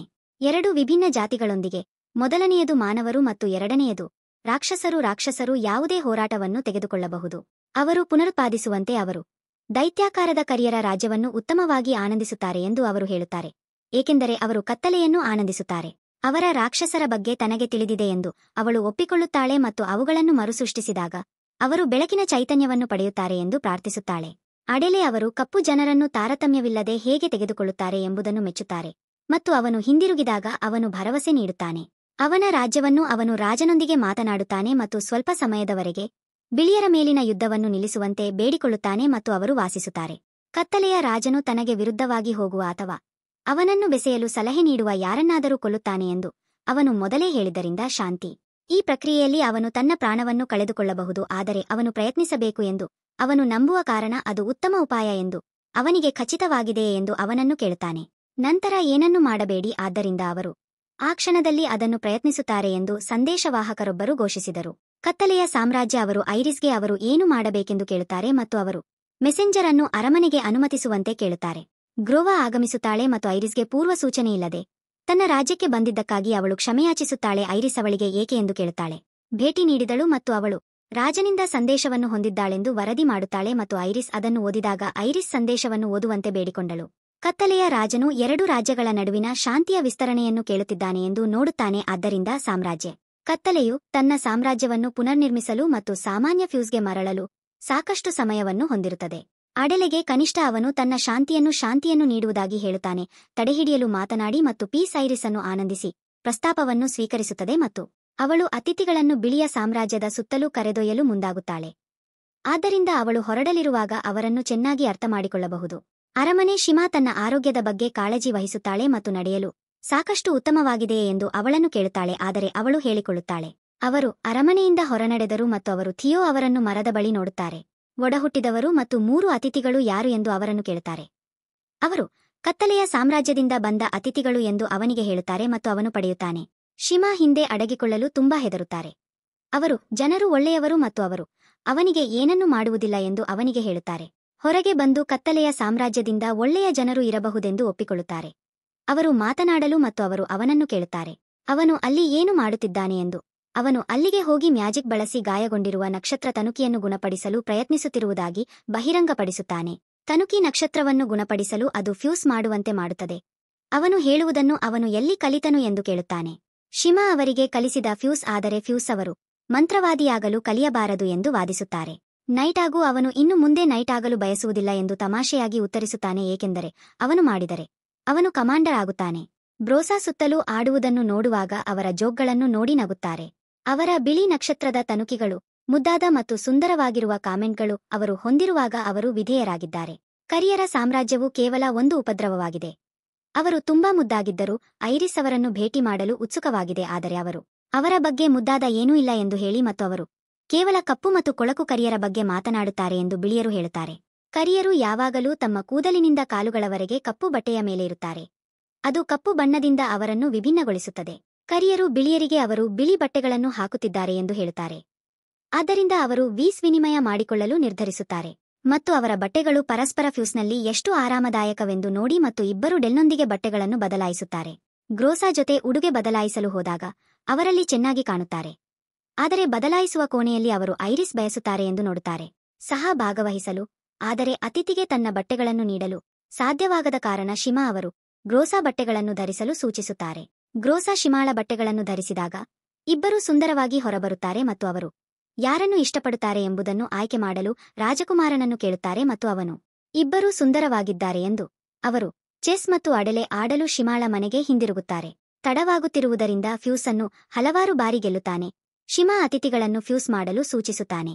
ಅವರ ಕ್ವಾರ್ಟರ್ಸ್ ಆದರೆ ಐರಿಸ್ ನಿರಾಕರಿಸುತ್ತಾಳೆ, ಏಕೆಂದರೆ ಅವರು ತಮ್ಮ ಕಂಪನಿಯನ್ನು ಆನಂದಿಸುತ್ತಾರೆ ಎಂದು ಅವರು ದೂರಿದರು. ಅವಳು ಸ್ವಲ್ಪ ಸಮಯದಿಂದ ಹೆಚ್ಚು ಮೋಜು ಮಾಡಿಲ್ಲ ಮತ್ತು ಥಿಯೋ ಕೂಡ ಅವಳು ರಾಣಿಯಾದಾಗಿನಿಂದ ಅವಳು ಬರಲು ಸಾಧ್ಯವಾಗಲಿಲ್ಲ ಎಂದು ಹೇಳುತ್ತಾರೆ. ಅವರ ಮನೆ ಮತ್ತೆ ಭೋಜನಕ್ಕೆ ಮತ್ತು ಅಡೆಲೆಯ ಪರಿಣಾಮವಾಗಿ ಸಾಮ್ರಾಜ್ಯವನ್ನು ನೋಡಿಕೊಳ್ಳಲು ಅವಳು ಅರಮನೆಯಲ್ಲಿ ಉಳಿಯಬೇಕು. ಫ್ಯೂಸ್ ಗೆಲ್ಲುವವರೆಗೂ ಅವರು ಆಡುತ್ತಲೇ ಇರುತ್ತಾರೆ ಎಂದು ಸೂಚಿಸುತ್ತಾರೆ. ಅದು ಫ್ಯೂಸ್ ಒಪ್ಪುವುದಿಲ್ಲ, ಏಕೆಂದರೆ ಅವರು ಗೆಲ್ಲಲು ಸಾಧ್ಯವಿಲ್ಲ ಎಂದು ಅವರಿಗೆ ತಿಳಿದಿದೆ. ಅವರ ಹೊಟ್ಟೆಯು ಹಸಿವಿನ ಸಂಕೇತಗಳನ್ನು ಮಾಡುವವರೆಗೂ ಆಟವಾಡುತ್ತಿರಿ ಮತ್ತು ಶಿಮಾ ಅವರಿಗೆ ಅಡೆಲೆ ಅಡುಗೆ ಮಾಡಲು ಮುಂದಾಗುತ್ತಾರೆ. ಆ ಸ್ಥಳದಲ್ಲಿ ಅವನು ತಿನ್ನುತ್ತಿದ್ದ ಆಹಾರಕ್ಕಿಂತ ಅದು ಉತ್ತಮವಾಗಿರುತ್ತದೆ ಎಂದು ಆಶಿಸುತ್ತಾ ಅವಳ ಆಹಾರವನ್ನು ನಿರೀಕ್ಷಿಸುತ್ತಾನೆ. ಅದನ್ನು ರುಚಿ ನೋಡಿ ಅದಕ್ಕೆ ಹೆಚ್ಚು ಉಪ್ಪು ಬೇಕು ಎಂದು ದೂರುತ್ತಾರೆ ಮತ್ತು ಇದು ಬ್ಲಾಂಡ್ ಗ್ರೋಸಾ ಕರಿಯರಿಂದ ಒಂದು ಊಟವನ್ನು ತಂದಿದೆ. ಬಿಳಿಯ ಜನರಿಗೆ ನೀಡಿದಾಗ ಆಹಾರವು ತುಂಬಾ ಉಪ್ಪು ಎಂದು ಅವರು ದೂರುತ್ತಾರೆ. ಅವರು ಬಯಸಿದರೆ ಅವರು ಅದನ್ನು ಅರ್ಥಮಾಡಿಕೊಳ್ಳುತ್ತಾರೆ. ಶಾಂತಿಯಿಂದ ಸಹಬಾಳ್ವೆ ನಡೆಸುವುದು ಅವರಿಗೆ ಹೆಚ್ಚು ರಾಜಿ ಬೇಕಾಗುತ್ತದೆ. ರಾಜಕುಮಾರನು ಕರಿಯರಿಂದ ಆಹಾರವನ್ನು ತೆಗೆದುಕೊಂಡು ಅದನ್ನು ಸ್ಟ್ಯೂಗೆ ಸೇರಿಸುತ್ತಾನೆ. ಬಿಳಿಯರಿಂದ ಮತ್ತು ಅವನು ಅದನ್ನು ತಿನ್ನುವಾಗ ಅದು ಇತರರಿಗೆ ತುಂಬಾ ರುಚಿಯಾಗಿದೆ ಎಂದು ಅವನು ನೋಡುತ್ತಾನೆ. ಅವರು ಮಾತನಾಡುವ ಸಂಪೂರ್ಣ ಮಡಕೆಯನ್ನು ಮುಗಿಸುವವರೆಗೆ ಅವರು 2 ಸ್ಟ್ಯೂಗಳ ಸಂಯೋಜನೆಯನ್ನು ತಿನ್ನುತ್ತಾರೆ. ಹೆಚ್ಚು ಆಹಾರ ಮತ್ತು ಫ್ಯೂಸ್ ಅವರು ಈಗಷ್ಟೇ ತಿಂದಿದ್ದ ಹಸಿರು ಕಾಡುಗಿಂತ ಮತ್ತೊಂದು ಆಹಾರ ಉತ್ತಮವಾಗಿದೆ ಎಂದು ಒಪ್ಪಿಕೊಳ್ಳುತ್ತಾರೆ. ಐರಿಸ್ ತನ್ನನ್ನು ತಾನೇ ಹಸಿರು ಕಾಡು ಕಿತ್ತುಕೊಳ್ಳುವುದು ಸಾಮಾನ್ಯ ಆಹಾರವಾಗಿದೆ. ಕರಿಯರ ಸಾಮ್ರಾಜ್ಯ ಆದರೆ ರಾಜಕುಮಾರನು ತಾನು ಬಿಳಿಯರ ಸಾಮ್ರಾಜ್ಯದಲ್ಲಿ ಹಸಿರು ಕಾಡನ್ನು ಸವಿಯಲು ಬಯಸುತ್ತೇನೆ ಎಂದು ಹೇಳುತ್ತಾನೆ. ಅದು ಅಲ್ಲಿಗಿಂತ ಹೆಚ್ಚು ಬೆಳಕನ್ನು ಆನಂದಿಸುತ್ತದೆ ಎಂದು ತಿಳಿದಿದೆ ಮತ್ತು ಐರಿಸ್ ಅವರು ಕಿತ್ತುಕೊಳ್ಳುವಂತೆ ಕೇಳಿದಾಗ ಹೆಚ್ಚು ರುಚಿಕರವಾಗಿರಬಹುದು. ಹಸಿರು ಕಾಡು ಒಟ್ಟಿಗೆ ಆದರೆ ಅವರು ತಡವಾಗಿದೆ ಎಂದು ನೆನಪಿಸುತ್ತಾರೆ. ಆದ್ದರಿಂದ ಅವರು ಮರುದಿನ ಆದರೆ ರಾಜಕುಮಾರ ಅದನ್ನು ಮಾಡಲು ನಿರ್ಧರಿಸುತ್ತಾರೆ. ಆ ರಾತ್ರಿ ಮಲಗಲು ಕಷ್ಟವಾಗುತ್ತದೆ ಎಂದು ಅವನು ಕಾರಿಡಾರ್ನ ಬಳಿ ನಿಂತಿದ್ದಾನೆ ಮತ್ತು ಗ್ರೋಸಾ ಅವನನ್ನು ಭೇಟಿಯಾಗಲು ಬಂದಳು. ಅವಳು ಅವನನ್ನು ಏನು ಎಂದು ಕೇಳುತ್ತಾಳೆ. ಐರಿಸ್ ಇಲ್ಲದೆ ಕೇವಲ ಸಾಮಾನ್ಯ ವ್ಯಕ್ತಿ ಎಂದು ಅವನು ಭಾವಿಸುತ್ತಾನೆ ಎಂದು ಅವಳಿಗೆ ತಿಳಿಸುತ್ತಾನೆ. ಸಮಸ್ಯೆಗಳು ಮತ್ತು ಅವನು ಐರಿಸ್ನಂತೆಯೇ ಅವನು ಸಾಮಾನ್ಯ ವ್ಯಕ್ತಿ ಎಂದು ಅವಳು ಅವನಿಗೆ ಹೇಳುತ್ತಾಳೆ. ಆದ್ದರಿಂದ ಅವನು ಕತ್ತಲೆಯ ರಾಜನಾಗಲು ಅರ್ಹನು.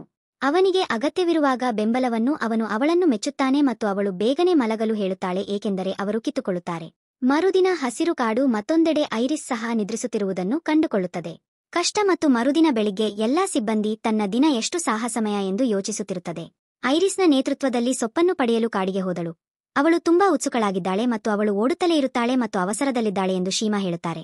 ತರಕಾರಿಗಳು ಯಾರಿಗೂ ಬಿಟ್ಟುಕೊಡುತ್ತಿಲ್ಲವಾದ್ದರಿಂದ ಆತುರಪಡಲು ಯಾವುದೇ ಕಾರಣವಿಲ್ಲ, ಆದರೆ ಅವಳು ಉತ್ಸುಕಳಾಗಿದ್ದಾಳೆ ಮತ್ತು ಬಯಸುತ್ತಾಳೆ ಎಂದು ಹೇಳುತ್ತಾಳೆ.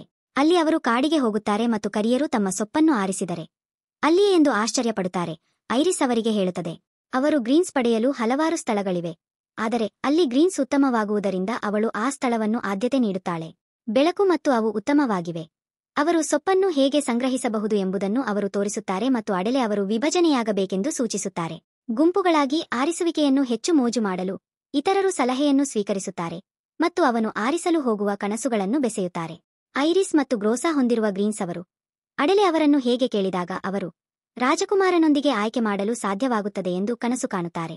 ಅವರು ತಮ್ಮ ಸಾಹಸವನ್ನು ಹಂಚಿಕೊಳ್ಳಲು ಉದ್ದೇಶಿಸಿದ್ದಾರೆ. ಅವರು ಬಿಳಿ ಮತ್ತು ಕಪ್ಪು ಗುಂಪಿನಲ್ಲಿ ಹಂಚಿಕೊಳ್ಳಬೇಕೆಂದು ಅವರು ಯೋಜಿಸಿದ್ದಾರೆ. ಒಬ್ಬರನ್ನೊಬ್ಬರು ಚೆನ್ನಾಗಿ ಭೇಟಿಯಾಗುತ್ತಾರೆ ಮತ್ತು ಉತ್ತಮ ಗ್ರಾಸ ಅಭಿಪ್ರಾಯದೊಂದಿಗೆ ಆರಾಮದಾಯಕವೆಂದು ತೋರುತ್ತಿಲ್ಲ, ಆದರೆ ಅವಳು ಅಂತಿಮವಾಗಿ ಆಕೆಗೆ ಯಾವುದೇ ಆಯ್ಕೆಯಿಲ್ಲದಿರುವುದರಿಂದ ಅವರು ಗುಂಪುಗಳನ್ನು ಹೇಗೆ ಆರಿಸುತ್ತಾರೆ ಎಂದು ಅವರು ಆಶ್ಚರ್ಯಪಡುತ್ತಾರೆ ಮತ್ತು ಸುರಕ್ಷತೆಗಾಗಿ ಅವರು ಅದನ್ನು ಮಾಡಬೇಕು ಎಂದು ಒತ್ತಾಯಿಸುತ್ತಾರೆ.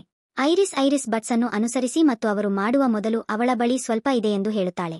ಗ್ರೀನ್ಸ್ ಅನ್ನು ಆರಿಸುವ ಬಗ್ಗೆ ಅವಳು ಅವರಿಗೆ ತಿಳಿಸಬೇಕಾದ ವಿಷಯಗಳು ಕೆಲವು ಖಚಿತಪಡಿಸಿಕೊಳ್ಳಲು ಅವರು ಜಾಗರೂಕರಾಗಿರಬೇಕು. ಅವರು ಜೋಡಿಸುವ ಹಸಿರುಗಳು ಹೆಚ್ಚು ಬೆಳೆದಿಲ್ಲ, ಆದ್ದರಿಂದ ಅವು ಕಹಿಯಾಗುವುದಿಲ್ಲ. ಅವರು ಮರಗಳನ್ನು ಕತ್ತರಿಸಿ ಹೇಗೆ ಪಡೆಯುತ್ತಾರೆ ಎಂಬುದನ್ನು ತೋರಿಸುತ್ತಾಳೆ. ಗ್ರೀನ್ಸ್ ಮತ್ತು ಅವರು ತಮ್ಮಲ್ಲಿ ಉತ್ತಮರು ಎಂದು ಅವರು ಅರಿತುಕೊಳ್ಳುತ್ತಾರೆ. ಆದ್ದರಿಂದ ಅವರು ಯಾರೊಂದಿಗೂ ಸೇರದಿರುವುದು ಉತ್ತಮ ಎಂದು ಅವರು ಯೋಜಿಸುತ್ತಾರೆ. ಗುಂಪುಗಳ ಮತ್ತು ಅವಳು ಸ್ವತಂತ್ರ ವೀಕ್ಷಕಿಯಾಗಿ ಅಡೆಲೆಯಾಗಿ ಉಳಿದಿದ್ದಾಳೆ. ಕಸ್ನೊಂದಿಗೆ ಶಿಮಾ ಗ್ರೋಸಾ ಗುಂಪುಗಳು ಮತ್ತು ಥಿಯೋ ಅವರೊಂದಿಗೆ ರಾಜಕುಮಾರ ಗುಂಪುಗಳು. ಅವರು ಹುಡುಕುತ್ತಿರುವಾಗ ಗ್ರೀನ್ಸ್ ಅನ್ನು ಹುಡುಕಲು ಮುಂದುವರಿಯಿರಿ. ಅಡೆಲೆ ಶಿಮಾಳೊಂದಿಗೆ ಪರಿಚಿತರಾಗಲು ಪ್ರಯತ್ನಿಸುತ್ತಾಳೆ, ಆದರೆ ಅವಳು ಸ್ವೀಕರಿಸುವುದಿಲ್ಲ. ಅವರು ಒಬ್ಬರಿಗೊಬ್ಬರು ಪರಿಚಿತರಾಗಬೇಕು ಎಂದು ಅವನು ಅವಳಿಗೆ ಹೇಳಿದಾಗ ಅವನ ರೀತಿಯ ಸನ್ನೆಗಳು ಅವಳು ಒಪ್ಪಿಕೊಳ್ಳುತ್ತಾಳೆ ಮತ್ತು ಅವರು ನೋಡುವುದನ್ನು ಹುಡುಕಲು ಪ್ರಾರಂಭಿಸುತ್ತಾರೆ. ಅಡೆಲೆ ತುಂಬಾ ಚೆನ್ನಾಗಿದೆ ಎಂದು ಭಾವಿಸುತ್ತಾಳೆ, ಆದರೆ ಅದು ಖಾದ್ಯವಾಗಿದೆಯೇ ಅಥವಾ ಇಲ್ಲವೇ ಎಂದು ಶೀಮಾಗೆ ತಿಳಿದಿಲ್ಲ. ಅಡೆಲೆ ಅವರು ಹಾಗೆ ಮಾಡಬೇಕಾಗಿಲ್ಲ ಎಂದು ಭಾವಿಸುತ್ತಾರೆ. ಖಚಿತವಾಗಿ ಮತ್ತು ಅವರು ಅದನ್ನು ಕಿತ್ತು ನಂತರ ಖಚಿತಪಡಿಸಬಹುದು. ಆದರೆ ಶಿಮಾ ಅವರು ಐರಿಸ್ಗೆ ಕರೆ ಮಾಡಿ ಅವಳನ್ನು ಕೇಳುವುದು ಉತ್ತಮ ಎಂದು ಒತ್ತಾಯಿಸುತ್ತಾರೆ. ಅವರು ಕಿತ್ತುಕೊಳ್ಳುವ ಮೊದಲು ಅಭಿಪ್ರಾಯ ಅಡೆಲೆ ಅವರಿಗೆ ತಮ್ಮ ನಗರದಲ್ಲಿ ಅವರು ತುಂಬಾ ಭಿನ್ನರಾಗಿದ್ದಾರೆ ಮತ್ತು ಅವರಿಗೆ ಗೌರವ ಮತ್ತು ಅಗತ್ಯವಿದೆ ಎಂದು ಹೇಳುತ್ತದೆ. ಹೆಚ್ಚಿನ ಕೆಲಸಗಳನ್ನು ಮಾಡುವ ಮೊದಲು ರಾಣಿಯ ಅಭಿಪ್ರಾಯವನ್ನು ಕೇಳಲು. ಆದರೆ ಶೀಮಾ ತಾನು ಯೋಚಿಸುವ ರೀತಿಯಲ್ಲಿಯೇ ಭಾವಿಸುವುದಿಲ್ಲ. ಅದು ಕಡ್ಡಾಯವಲ್ಲ ಎಂಬ ವೈಯಕ್ತಿಕ ಅಭಿಪ್ರಾಯದ ಪ್ರಕಾರ ರಾಜಕುಮಾರ ಕೂಡ ಥಿಯೋ ಜೊತೆ ಹೋಗುತ್ತಾನೆ ಮತ್ತು ಅವರು ಹಸಿರು ಕಂಡಾಗ ಅವನು ಐರಿಸ್ಗೆ ಕರೆ ಮಾಡಿ ಅವಳು ಪರಿಶೀಲಿಸುತ್ತಾಳೆ ಮತ್ತು ಅದು ತಿನ್ನಲು ಯೋಗ್ಯವಾಗಿದೆ ಎಂದು ಹೇಳುತ್ತಾನೆ ಎಂದು ಖಚಿತವಾಗಿಲ್ಲ. ಆದ್ದರಿಂದ ಅವಳು ಥಿಯೋ ಮುಂದೆ ಹೋದಾಗ ಅದನ್ನು ಕಿತ್ತುಕೊಳ್ಳಲು ಹೇಳುತ್ತಾಳೆ. ಅವಳು ರಾಜಕುಮಾರನನ್ನು ಕೇಳುತ್ತಾಳೆ. ಅವಳು ಅವರೊಂದಿಗೆ ಇರಲು ಮತ್ತು ಅವರೊಂದಿಗೆ ಕಿತ್ತುಕೊಳ್ಳಲು ಮಾತನಾಡುವಾಗ ಅವನು ಅವಳನ್ನು ಆಹ್ವಾನಿಸುತ್ತಾನೆ. ಅವನು ತಪ್ಪಾಗಿ ಅವಳ ಕೈಗಳನ್ನು ಮುಟ್ಟುತ್ತಾನೆ ಮತ್ತು ತಕ್ಷಣವೇ ಕ್ಷಮೆಯಾಚಿಸುತ್ತಾನೆ. ಅಷ್ಟರಲ್ಲಿ ಫ್ಯೂಸ್ ಆಗಿದೆ. ಇಡೀ ದಿನ ಜಾಗರೂಕತೆಯಿಂದ ಅವನು ತನ್ನ ಕತ್ತಿಯನ್ನು ಹಿಡಿದಿದ್ದಾನೆ ಮತ್ತು ಅವನ ಕೈ ಮೇಲೆಯೇ ಇರುತ್ತದೆ. ಅವನ ಖಡ್ಗವು ಆಶ್ಚರ್ಯವನ್ನುಂಟು ಮಾಡುತ್ತದೆ. ಅವನು ಏಕೆ ಹೆದರುತ್ತಾನೆ ಎಂದು ಅವನು ಅವಳಿಗೆ ಹೇಳುತ್ತಾನೆ. ಐರಿಸ್ನಿಂದಾಗಿ ಅವನ ಪರಿಸರದ ಬಗ್ಗೆ ಜಾಗೃತರಾಗಿರಬೇಕು ಮತ್ತು ಅವಳು ಚೆನ್ನಾಗಿದ್ದಾಳೆ ಎಂದು ಖಚಿತಪಡಿಸಿಕೊಳ್ಳಲು ಅವಳು ಇತರರನ್ನು ಪರೀಕ್ಷಿಸಲು ಮುಂದೆ ಹೋಗುತ್ತಾಳೆ. ಮತ್ತು ಕರಿಯರು ಒಬ್ಬರನ್ನೊಬ್ಬರು ಚೆನ್ನಾಗಿ ನಂಬುತ್ತಾರೆ ಮತ್ತು ಅವರು ಒಬ್ಬರಿಗೊಬ್ಬರು ಹೆದರುವುದಿಲ್ಲ ಎಂದು ಅವನು ಅವಳಿಗೆ ಹೇಳುತ್ತಾನೆ. ಅವಳು ಹಾಗೆ ಇರಲು ಕಾರಣವೆಂದರೆ ಅವಳು ರಾಜಕುಮಾರನನ್ನು ನಂಬಿದ್ದರಿಂದ ಅವನು ತಮ್ಮ ನಗರವನ್ನು ಮುನ್ನಡೆಸುವ ಸಾಮರ್ಥ್ಯವನ್ನು ಹೊಂದಿದ್ದಾನೆ ಎಂದು ಅವಳು ಭಾವಿಸುತ್ತಾಳೆ ಮತ್ತು ಅವನು ಅದನ್ನು ಮಾಡಬಹುದು. ಅವಳು ಅಡೆಲೆ ಜೊತೆಗಿನ ಅವನ ಸಂಭಾಷಣೆಯನ್ನು ಹೇಗೆ ಕೇಳಿದಳು ಮತ್ತು ಅವನು ಹೇಗೆ ಹೇಳಿದಳು ಎಂಬುದನ್ನು ಅವಳು ನೆನಪಿಸಿಕೊಳ್ಳುತ್ತಾಳೆ. ಅವನು ರಾಜನಾಗುವ ಮೊದಲು ಜನರನ್ನು ಕೊಂದು ನಾಶಪಡಿಸಬೇಕಾದರೆ ಅವನು ಇನ್ನೊಂದು ಮಾರ್ಗವನ್ನು ಕಂಡುಕೊಳ್ಳಬೇಕಾಗುತ್ತದೆ ಎಂದು ಅವಳು ಭಾವಿಸುತ್ತಾಳೆ. ಹೊಸ ಜಗತ್ತನ್ನು ಸೃಷ್ಟಿಸುವ ಮತ್ತು ಅವನು ಅದನ್ನು ಮಾಡಬಹುದು ಎಂಬ ಅವನ ನಂಬಿಕೆಯೊಂದಿಗೆ ಅನುರಣಿಸುತ್ತದೆ. ಅದಕ್ಕಾಗಿಯೇ ಅವಳು ಅವನನ್ನು ಅನುಸರಿಸಲು ಹೊರಟಿದ್ದಾಳೆ. ಅವರೆಲ್ಲರೂ ಕಿತ್ತುಕೊಳ್ಳುವುದನ್ನು ಮುಗಿಸುತ್ತಾರೆ ಮತ್ತು ಅವರು ತಮ್ಮ ಊಟವನ್ನು ಐರಿಸ್ ಚೆಕ್ ಮೂಲಕ ಸಂಗ್ರಹಿಸುತ್ತಾರೆ. ಐರಿಸ್ಗೆ ಕರೆ ಮಾಡದ ಫ್ಯೂಸ್ ಮತ್ತು ಗ್ರೋಯಾವನ್ನು ಹೊರತುಪಡಿಸಿ ಅವರಲ್ಲಿ ಹೆಚ್ಚಿನವರು ಖಾದ್ಯ ಊಟವನ್ನು ಹೊಂದಿದ್ದಾರೆಂದು ಅವಳು ನೋಡುತ್ತಾಳೆ. ಸಲಹೆಗಳು ಮತ್ತು ತಿನ್ನಲಾಗದ ಊಟ ಸಿಕ್ಕಿತು. ಐರಿಸ್ ಅವರಿಗೆ ಅಡುಗೆ ಮಾಡಲು ಮತ್ತು ಫ್ಯೂಸ್ ಆಗಿದೆ. ಉತ್ಸಾಹದಿಂದ ಅವಳು ಮತ್ತು ಹೆಣ್ಣುಗಳು ಸೊಪ್ಪನ್ನು ತೊಳೆಯಲು ಹೋಗುತ್ತವೆ. ಆದರೆ ಪುರುಷರು ಮರವನ್ನು ಸಂಗ್ರಹಿಸುತ್ತಾರೆ. ಅವರು ಸೊಪ್ಪನ್ನು ತೊಳೆದಾಗ ಕರಿಯರ ಪ್ರಕಾರ ಬಿಳಿಯರಿಗಿಂತ ಹೆಚ್ಚು ಆಳವಾಗಿ ತೊಳೆಯುತ್ತಾರೆ. ಬಿಳಿಯರು ಕೆಲವು ನಿಮಿಷಗಳ ಕಾಲ ನೆನೆಸಿದಾಗ ಕಹಿಯು ರಾತ್ರಿಯಲ್ಲಿ ನೆನೆಸುತ್ತದೆ ಎಂದು ಅವರು ಅವಳಿಗೆ ಹೇಳುತ್ತಾರೆ. ಇದು ಶುದ್ಧ ಆತ್ಮದ ಕಾರಣದಿಂದಾಗಿರಬಹುದು. ಅವರು ಐರಿಸ್ ಅನ್ನು ಪುರುಷರಿಗಾಗಿ ನೀರಿನಿಂದ ಬಿಡುತ್ತಾರೆ. ಚಿಯೋ ಇದ್ದಕ್ಕಿದ್ದಂತೆ ಕಾಣೆಯಾಗುತ್ತಾನೆ ಮತ್ತು ಅವರು ಅವನನ್ನು ಹುಡುಕಲು ಪ್ರಾರಂಭಿಸುತ್ತಾರೆ. ಮತ್ತು ರಾಜಕುಮಾರನು ಐರಿಸ್ಗೆ ಥಿಯೋ ಎಲ್ಲಿದ್ದಾನೆಂದು ತಿಳಿದಿದೆಯೇ ಎಂದು ಕೇಳಲು ಓಡುತ್ತಾನೆ ಮತ್ತು ಅವನು ಜಾರಿ ಅವಳನ್ನು ನೀರಿಗೆ ತಳ್ಳುತ್ತಾನೆ ಮತ್ತು ತಕ್ಷಣವೇ ಅವಳ ಮೇಲೆ ಬೀಳುತ್ತಾನೆ. ಚಿಯೋನನ್ನು ಹುಡುಕಬಹುದೇ ಎಂದು ಕೇಳಿದಾಗ ಅವನು ಥಿಯೋ ತೊರೆದಿದ್ದಾನೆ ಎಂದು ಅವನಿಗೆ ತಿಳಿಸುತ್ತಾನೆ. ಶಿಮಾ ಮತ್ತು ಗ್ರೋಸಾ ಅವರೊಂದಿಗೆ ಅವನು ಅವಳನ್ನು ತಳ್ಳಿದ್ದಕ್ಕಾಗಿ ಕ್ಷಮೆಯಾಚಿಸುತ್ತಾನೆ ಮತ್ತು ನೀರಿನಿಂದ ಅವಳಿಗೆ ಸಹಾಯ ಮಾಡುತ್ತಾನೆ ಮತ್ತು ನಂತರ ಅವರು ತಮ್ಮ ದೇಹವನ್ನು ಒಣಗಿಸುತ್ತಾರೆ ಮತ್ತು ಥಿಯೋ ಫ್ಯೂಸ್ ಅನ್ನು ಭೇಟಿ ಮಾಡಲು ಹೋಗುತ್ತಾರೆ. ಅವರು ನಂತರ ಒಟ್ಟಿಗೆ ಭೇಟಿಯಾಗುತ್ತಾರೆ ಮತ್ತು ಅವರು ತಿನ್ನಲು ಪ್ರಾರಂಭಿಸಿದಾಗ ಕರಿಯರು ತಮ್ಮ ಎಂದು ಒಪ್ಪಿಕೊಳ್ಳುತ್ತಾರೆ. ಗ್ರೀನ್ಸ್ ಕರಿಯರಿಗಿಂತ ಕಡಿಮೆ ಕಹಿಯಾಗಿರುತ್ತದೆ, ಆದರೆ ಅವು ಬ್ಲಾಂಡ್ ಅನ್ನು ರುಚಿಸುತ್ತವೆ. ಆದರೆ ಬಿಳಿಯರು ಪರವಾಗಿಲ್ಲ ಎಂದು ಒತ್ತಾಯಿಸುತ್ತಾರೆ. ಶಿಮಾ ಅವರು ಊಟದ ಫ್ಯೂಸ್ ಅನ್ನು ಆನಂದಿಸುತ್ತಾರೆ ಎಂದು ಅವರು ಮಾಡಿದಾಗ ಸ್ವಲ್ಪ ಹಾಕಬೇಕೆಂದು ಸೂಚಿಸುತ್ತಾರೆ. ರಾಯಭಾರಿಯು ಪರಸ್ಪರರ ಆಹಾರವನ್ನು ಕಲಿಯಲು ಮತ್ತು ಎರಡು ದೇಶಗಳ ನಡುವಿನ ವ್ಯಾಪಾರ ವಹಿವಾಟಿನ ಬಗ್ಗೆ ತಮ್ಮ ರಾಜನಿಗೆ ತಿಳಿಸಬೇಕು ಎಂದು ಭಾವಿಸುವ ಆಹಾರಕ್ಕಿಂತ ಹೆಚ್ಚಿನದನ್ನು ಮೀರಬೇಕು ಎಂದು ಹೇಳುತ್ತಾರೆ. ಕೆಲವು ದಿನಗಳ ನಂತರ ರಾಜನು ರಾಯಭಾರಿಯನ್ನು ಮರಳಿ ಬರುವಂತೆ ಕರೆಯುತ್ತಾನೆ. ಅಡೆಲ್ ನಗರವು ರಾಜಕುಮಾರನೊಂದಿಗೆ ರಸ್ತೆಯ ಉದ್ದಕ್ಕೂ ನಡೆದು ರಾಜನು ತುಂಬಾ ಅವಸರದಿಂದ ತುಂಬಿದ್ದಾನೆ ಎಂದು ದೂರುತ್ತಾನೆ. ಅವರನ್ನು ಕೆಲವು ದಿನಗಳವರೆಗೆ ಅಲ್ಲಿಯೇ ಇರಲು ಸಹ ಅನುಮತಿಸಲಾಗುವುದಿಲ್ಲ ಮತ್ತು ಅವರು ತುರ್ತು ಕೆಲಸವನ್ನು ಬಿಡಬೇಕು ಎಂದು ಅವರು ದೂರುತ್ತಾರೆ. ಅವನ ಮುಂದೆ ಫ್ಯೂಸ್ ಅನ್ನು ನೋಡುತ್ತಾನೆ ಮತ್ತು ಫ್ಯೂಸ್ ಅವನು ಏಕೆ ಗೊಣಗುತ್ತಿದ್ದಾನೆ ಎಂದು ಕೇಳುತ್ತಾನೆ. ಅವನು ಭಯದಿಂದ ಅವನನ್ನು ನೋಡುತ್ತಾನೆ. ನೆಲಕ್ಕೆ ಬಂದಾಗ ಅವನು ಚೆನ್ನಾಗಿರುತ್ತಾನೆಯೇ ಎಂದು ಪರಿಗಣಿಸುತ್ತಿದ್ದಾನೆಯೇ ಎಂದು ಅಡೆಲೆ ಕೇಳುತ್ತಾನೆ. ಅವನು ಅವನಿಗೆ ಇಲ್ಲ ಎಂದು ಹೇಳುತ್ತಾನೆ. ಅವನ ಪರವಾಗಿ ಭಯಪಡಲು ಮತ್ತು ಅವನು ಖಂಡಿತವಾಗಿಯೂ ಚೆನ್ನಾಗಿರುತ್ತಾನೆ. ಫ್ಯೂಸ್ ಅವನಿಗೆ ಏನು ನೆನಪಿಸುತ್ತದೆ.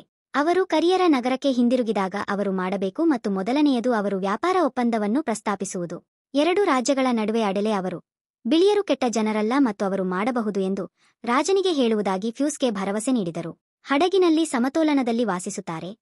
ಬಿಳಿಯರು ಕರಿಯರಿಗೆ ವಿವಿಧ ಆಹಾರ ಪದಾರ್ಥಗಳು ಮತ್ತು ಇತರ ವಸ್ತುಗಳನ್ನು ಕಳುಹಿಸುತ್ತಾರೆ. ಒಟ್ಟು ಈ ವಸ್ತುಗಳನ್ನು ಹಡಗಿಗೆ ತೆಗೆದುಕೊಂಡು ಹೋದಂತೆ ನಿರ್ದೇಶಿಸುತ್ತದೆ ಮತ್ತು ಅವಳು ಅವುಗಳನ್ನು ಎಷ್ಟು ಕಳೆದುಕೊಳ್ಳಬಹುದು ಎಂದು ಯೋಚಿಸುತ್ತಾಳೆ. ಫ್ಯೂಸ್ ಅಡೆಲೆ ನೀಡುತ್ತದೆ ಮತ್ತು ರಾಜಕುಮಾರನು ಅವರ ಕತ್ತಿಗಳನ್ನು ಹಿಂದಕ್ಕೆ ತೆಗೆದುಕೊಂಡು ಅರಮನೆಗೆ ಕರೆದೊಯ್ಯುತ್ತಾನೆ. ಅಲ್ಲಿ ಅವರು ಐರಿಸ್ ಅನ್ನು ಭೇಟಿಯಾಗುತ್ತಾರೆ.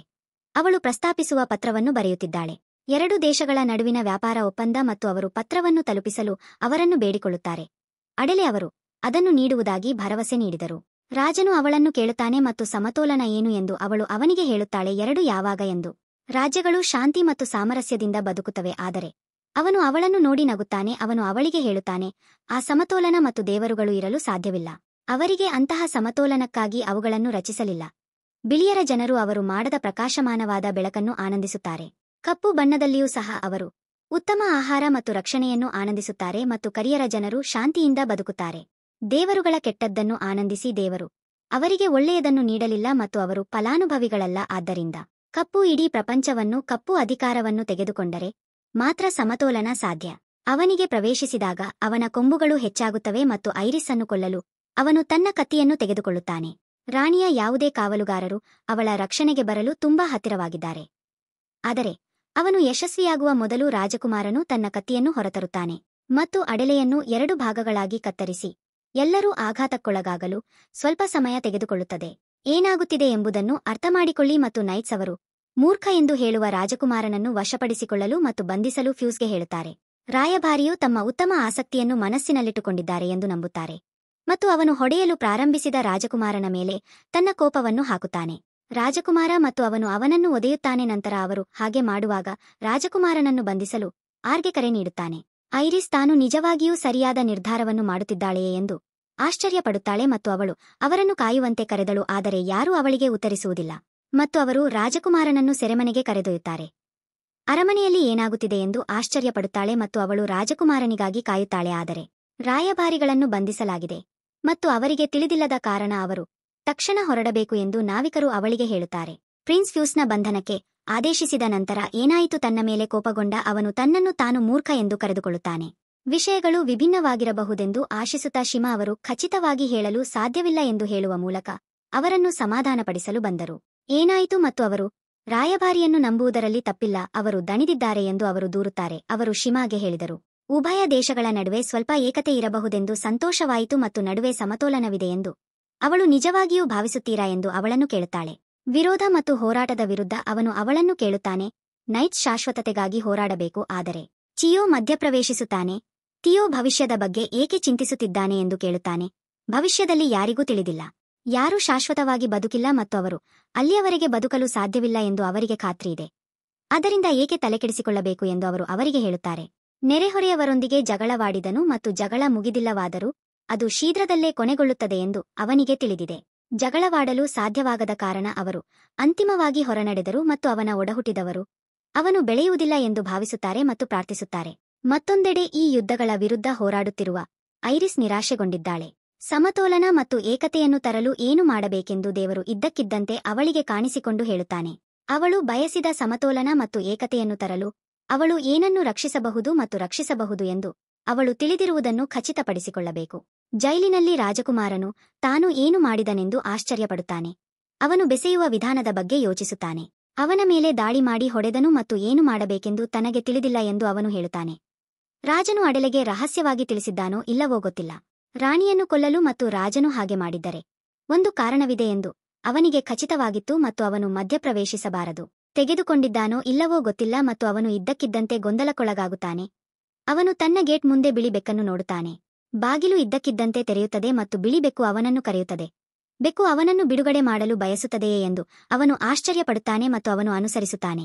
ಬೆಕ್ಕು ರಸ್ತೆಯ ಮೂಲಕ ಬೆಕ್ಕು ಐರಿಸ್ನೊಂದಿಗೆ ವಜ್ರವಾಗಿ ಬದಲಾಗುತ್ತದೆ. ಗೋಳವು ಒಡೆಯುತ್ತದೆ ಮತ್ತು ಅವರು ಮಾತನಾಡುವ ಐರಿಸ್ ಅನ್ನು ಅವನು ಒಯ್ಯುತ್ತಾನೆ ಮತ್ತು ಐರಿಸ್ ತಾನು ಶಾಂತಿಗಾಗಿ ಎಷ್ಟು ಹುಡುಕುತ್ತಿದ್ದಾಳೆಂದು ಹೇಳುತ್ತಾನೆ. ತನಗೆ ಅದೇ ಬೇಕು ಎಂದು ಅವಳಿಗೆ ಹೇಳುತ್ತಾನೆ ಮತ್ತು ಅವನು ಕತ್ತಲೆಯ ರಾಜಕುಮಾರ ಮತ್ತು ಮುಂದಿನ ಉತ್ತರಾಧಿಕಾರಿ ಎಂದು ಅವಳಿಗೆ ತಿಳಿಸುತ್ತಾನೆ. ಕತ್ತಲೆಯ ರಾಜ ಐರಿಸ್ ಅವನಿಗೆ ತಾನು ಅದನ್ನು ಅನುಭವಿಸಿದೆ ಎಂದು ಹೇಳುತ್ತಾಳೆ ಮತ್ತು ಅವರು ನಿಜವನ್ನು ಪಡೆಯಬಹುದು ಎಂದು ಅವರು ಆಶಿಸುತ್ತಿರುವುದನ್ನು ಅವರು ಬಯಸುತ್ತಾರೆ ಎಂದು ಅವಳು ತಿಳಿದಿದ್ದಾಳೆ. ಸಮತೋಲನ ಮತ್ತು ಅವನಿಗಾಗಿ ಕಾಯಲು ಹೇಳುತ್ತಾನೆ. ಅವನು ಕರಿಯರ ರಾಜ್ಯಕ್ಕೆ ಮರಳಲು ಮುಂದುವರಿಯುತ್ತಾನೆ ಮತ್ತು ಯೂನಿಟಿ ಐರಿಸ್ ನಡಿಗೆಗಳನ್ನು ಆಶಿಸುತ್ತಾನೆ. ದೂರ ಅವನ ಬಗ್ಗೆ ಯೋಚಿಸುತ್ತಾ ಅವನು ಯಾವಾಗಲೂ ಅಲ್ಲಿ ಹೇಗೆ ಇರುತ್ತಿದ್ದನೆಂದು ಮಾತನಾಡುತ್ತಾಳೆ. ಆದರೆ ಅವನು ತಕ್ಷಣ ಹಿಂತಿರುಗಿದನು. ಅವಳು ಅವನನ್ನು ನೋಡಿದಳು. ಅವಳು ತಿಳಿದಿದ್ದಳು ಅವನು ರಾಜಕುಮಾರ ಎಂದು. ಆದರೆ ಅವನು ಹೇಗೆ ವರ್ತಿಸುತ್ತಾನೆ ಮತ್ತು ಹೇಗೆ ವರ್ತಿಸುತ್ತಾನೆ ಎಂದು ನೋಡಿದಾಗ ಅವಳು ಭಯಗೊಂಡಳು. ಅವನು ನಿಜವಾಗಿಯೂ ರಾಜನ ಸಂಪೂರ್ಣ ಹೊರೆಯನ್ನು ತೆಗೆದುಕೊಳ್ಳಲು ಸಾಧ್ಯವಾಗುವುದಿಲ್ಲ ಮತ್ತು ಅವನು ನಿಜವಾದ ರಾಜನಾಗಲು ಸಾಧ್ಯವಿಲ್ಲ. ಅವನು ಹೊರಡುವ ಮೊದಲು ಅವನೊಂದಿಗೆ ಖಾಸಗಿಯಾಗಿ ಮಾತನಾಡಲು ತನಗೆ ಅವಕಾಶ ಸಿಗುವುದಿಲ್ಲ ಎಂದು ಅವಳು ಭಾವಿಸಿದ್ದಳು ಮತ್ತು ಅವಳು ಸಂತೋಷಪಟ್ಟಳು. ಅವಳು ಅಂತಿಮವಾಗಿ ಅವನೊಂದಿಗೆ ಮಾತನಾಡಬಹುದು ಎಂದು ಅವನು ಅವಳಿಗೆ ಹೇಳಿದಾಗ ಅವಳು ನೆನಪಿಸಿಕೊಳ್ಳುತ್ತಾಳೆ. ಅವರು ಒಟ್ಟಿಗೆ ಶಾಂತಿಯನ್ನು ತರುತ್ತಾರೆ. ತನ್ನ ಭರವಸೆಯನ್ನು ಪೂರೈಸಲು ಸಾಧ್ಯವಾಗುತ್ತದೆ ಎಂದು ಆಶಿಸುತ್ತಾಳೆ. ಕರಿಯರು ಮತ್ತೆ ಬಿಳಿಯರ ಮೇಲೆ ದಾಳಿ ಮಾಡಲು ಪ್ರಾರಂಭಿಸುತ್ತಾರೆ ಮತ್ತು ಐರಿಸ್ ಹೋರಾಡಲು ಹೋಗುತ್ತಾಳೆ. ಅವಳು ತನ್ನ ಹೋರಾಟವನ್ನು ಮುಗಿಸಿ ಹಿಂದಿರುಗುತ್ತಾಳೆ. ಹಲವಾರು ರಾಕ್ಷಸರು ತಮ್ಮ ನಗರಗಳ ಸುತ್ತಲೂ ಸುಪ್ತವಾಗಿದ್ದಾರೆ ಎಂದು ಶಿಮಾ ಮತ್ತು ಫ್ಯೂಸ್ ವರದಿ ಮಾಡುವ ಅರಮನೆ ಅವರು ಎಲ್ಲೆಡೆ ಇದ್ದಾರೆ ಮತ್ತು ಅವರು ಏಕಕಾಲದಲ್ಲಿ ದಾಳಿ ಮಾಡಬಹುದು ಎಂದು ಅವರು ಭಾವಿಸುತ್ತಾರೆ. ಅವರು ನೈಟ್ಸ್ ಮತ್ತು ಮಾಂತ್ರಿಕರಿಗೆ ಎಚ್ಚರವಾಗಿರಲು ಹೇಳಬೇಕೆಂದು ಅವಳು ಅವರಿಗೆ ಹೇಳುತ್ತಾಳೆ ಮತ್ತು ಅವಳು ತನ್ನ ಅತ್ಯುತ್ತಮ ಕರ್ತವ್ಯದಲ್ಲಿರುತ್ತಾಳೆ. ಆಕ್ರಮಣಕ್ಕೊಳಗಾದ ಯಾವುದೇ ನಗರಕ್ಕೆ ಸಹಾಯ ಮಾಡಲು ಅವಳು ಹೋಗುತ್ತಿದ್ದಳು. ಆದರೆ ಅವಳು ತಿಳಿದಿದ್ದರೆ ಅವಳು ಅರಮನೆಯಲ್ಲಿ ನೆಲವನ್ನು ಹಿಡಿದಿಟ್ಟುಕೊಳ್ಳಲು ಮತ್ತು ಅವುಗಳನ್ನು ರಕ್ಷಿಸಲು ಫ್ಯೂಸ್ಗೆ ಹೇಳುತ್ತಾಳೆ. ಆದ್ದರಿಂದ ಕೇಂದ್ರದ ಮೇಲೆ ದಾಳಿ ಮಾಡಲಾಗುವುದು. ಇಂತಹ ದಾಳಿಗಳು ಆದಾಗ್ಯೂ ಫ್ಯೂಸ್ ಒಂದು ಕ್ಷಮಿಸಿ ತನ್ನ ಕೇಳುತ್ತದೆ ಮತ್ತು ಅವರು ಒಂದು ಪಡೆಯಲು ಅಗತ್ಯವಿದೆ ಹೇಳುತ್ತಾರೆ. ಅವರ ದೇಶವು ಅಪಾಯದಲ್ಲಿದೆ ಮತ್ತು ಅವರು ಕಮಾಂಡರ್ ಆಗಿ ಬಿಡಲು ಸಾಧ್ಯವಿಲ್ಲದ ಕಾರಣ ಅದು ಅಸಾಧ್ಯವಾದ ಕಾರ್ಯಾಚರಣೆಯಂತೆ ತೋರುತ್ತದೆ.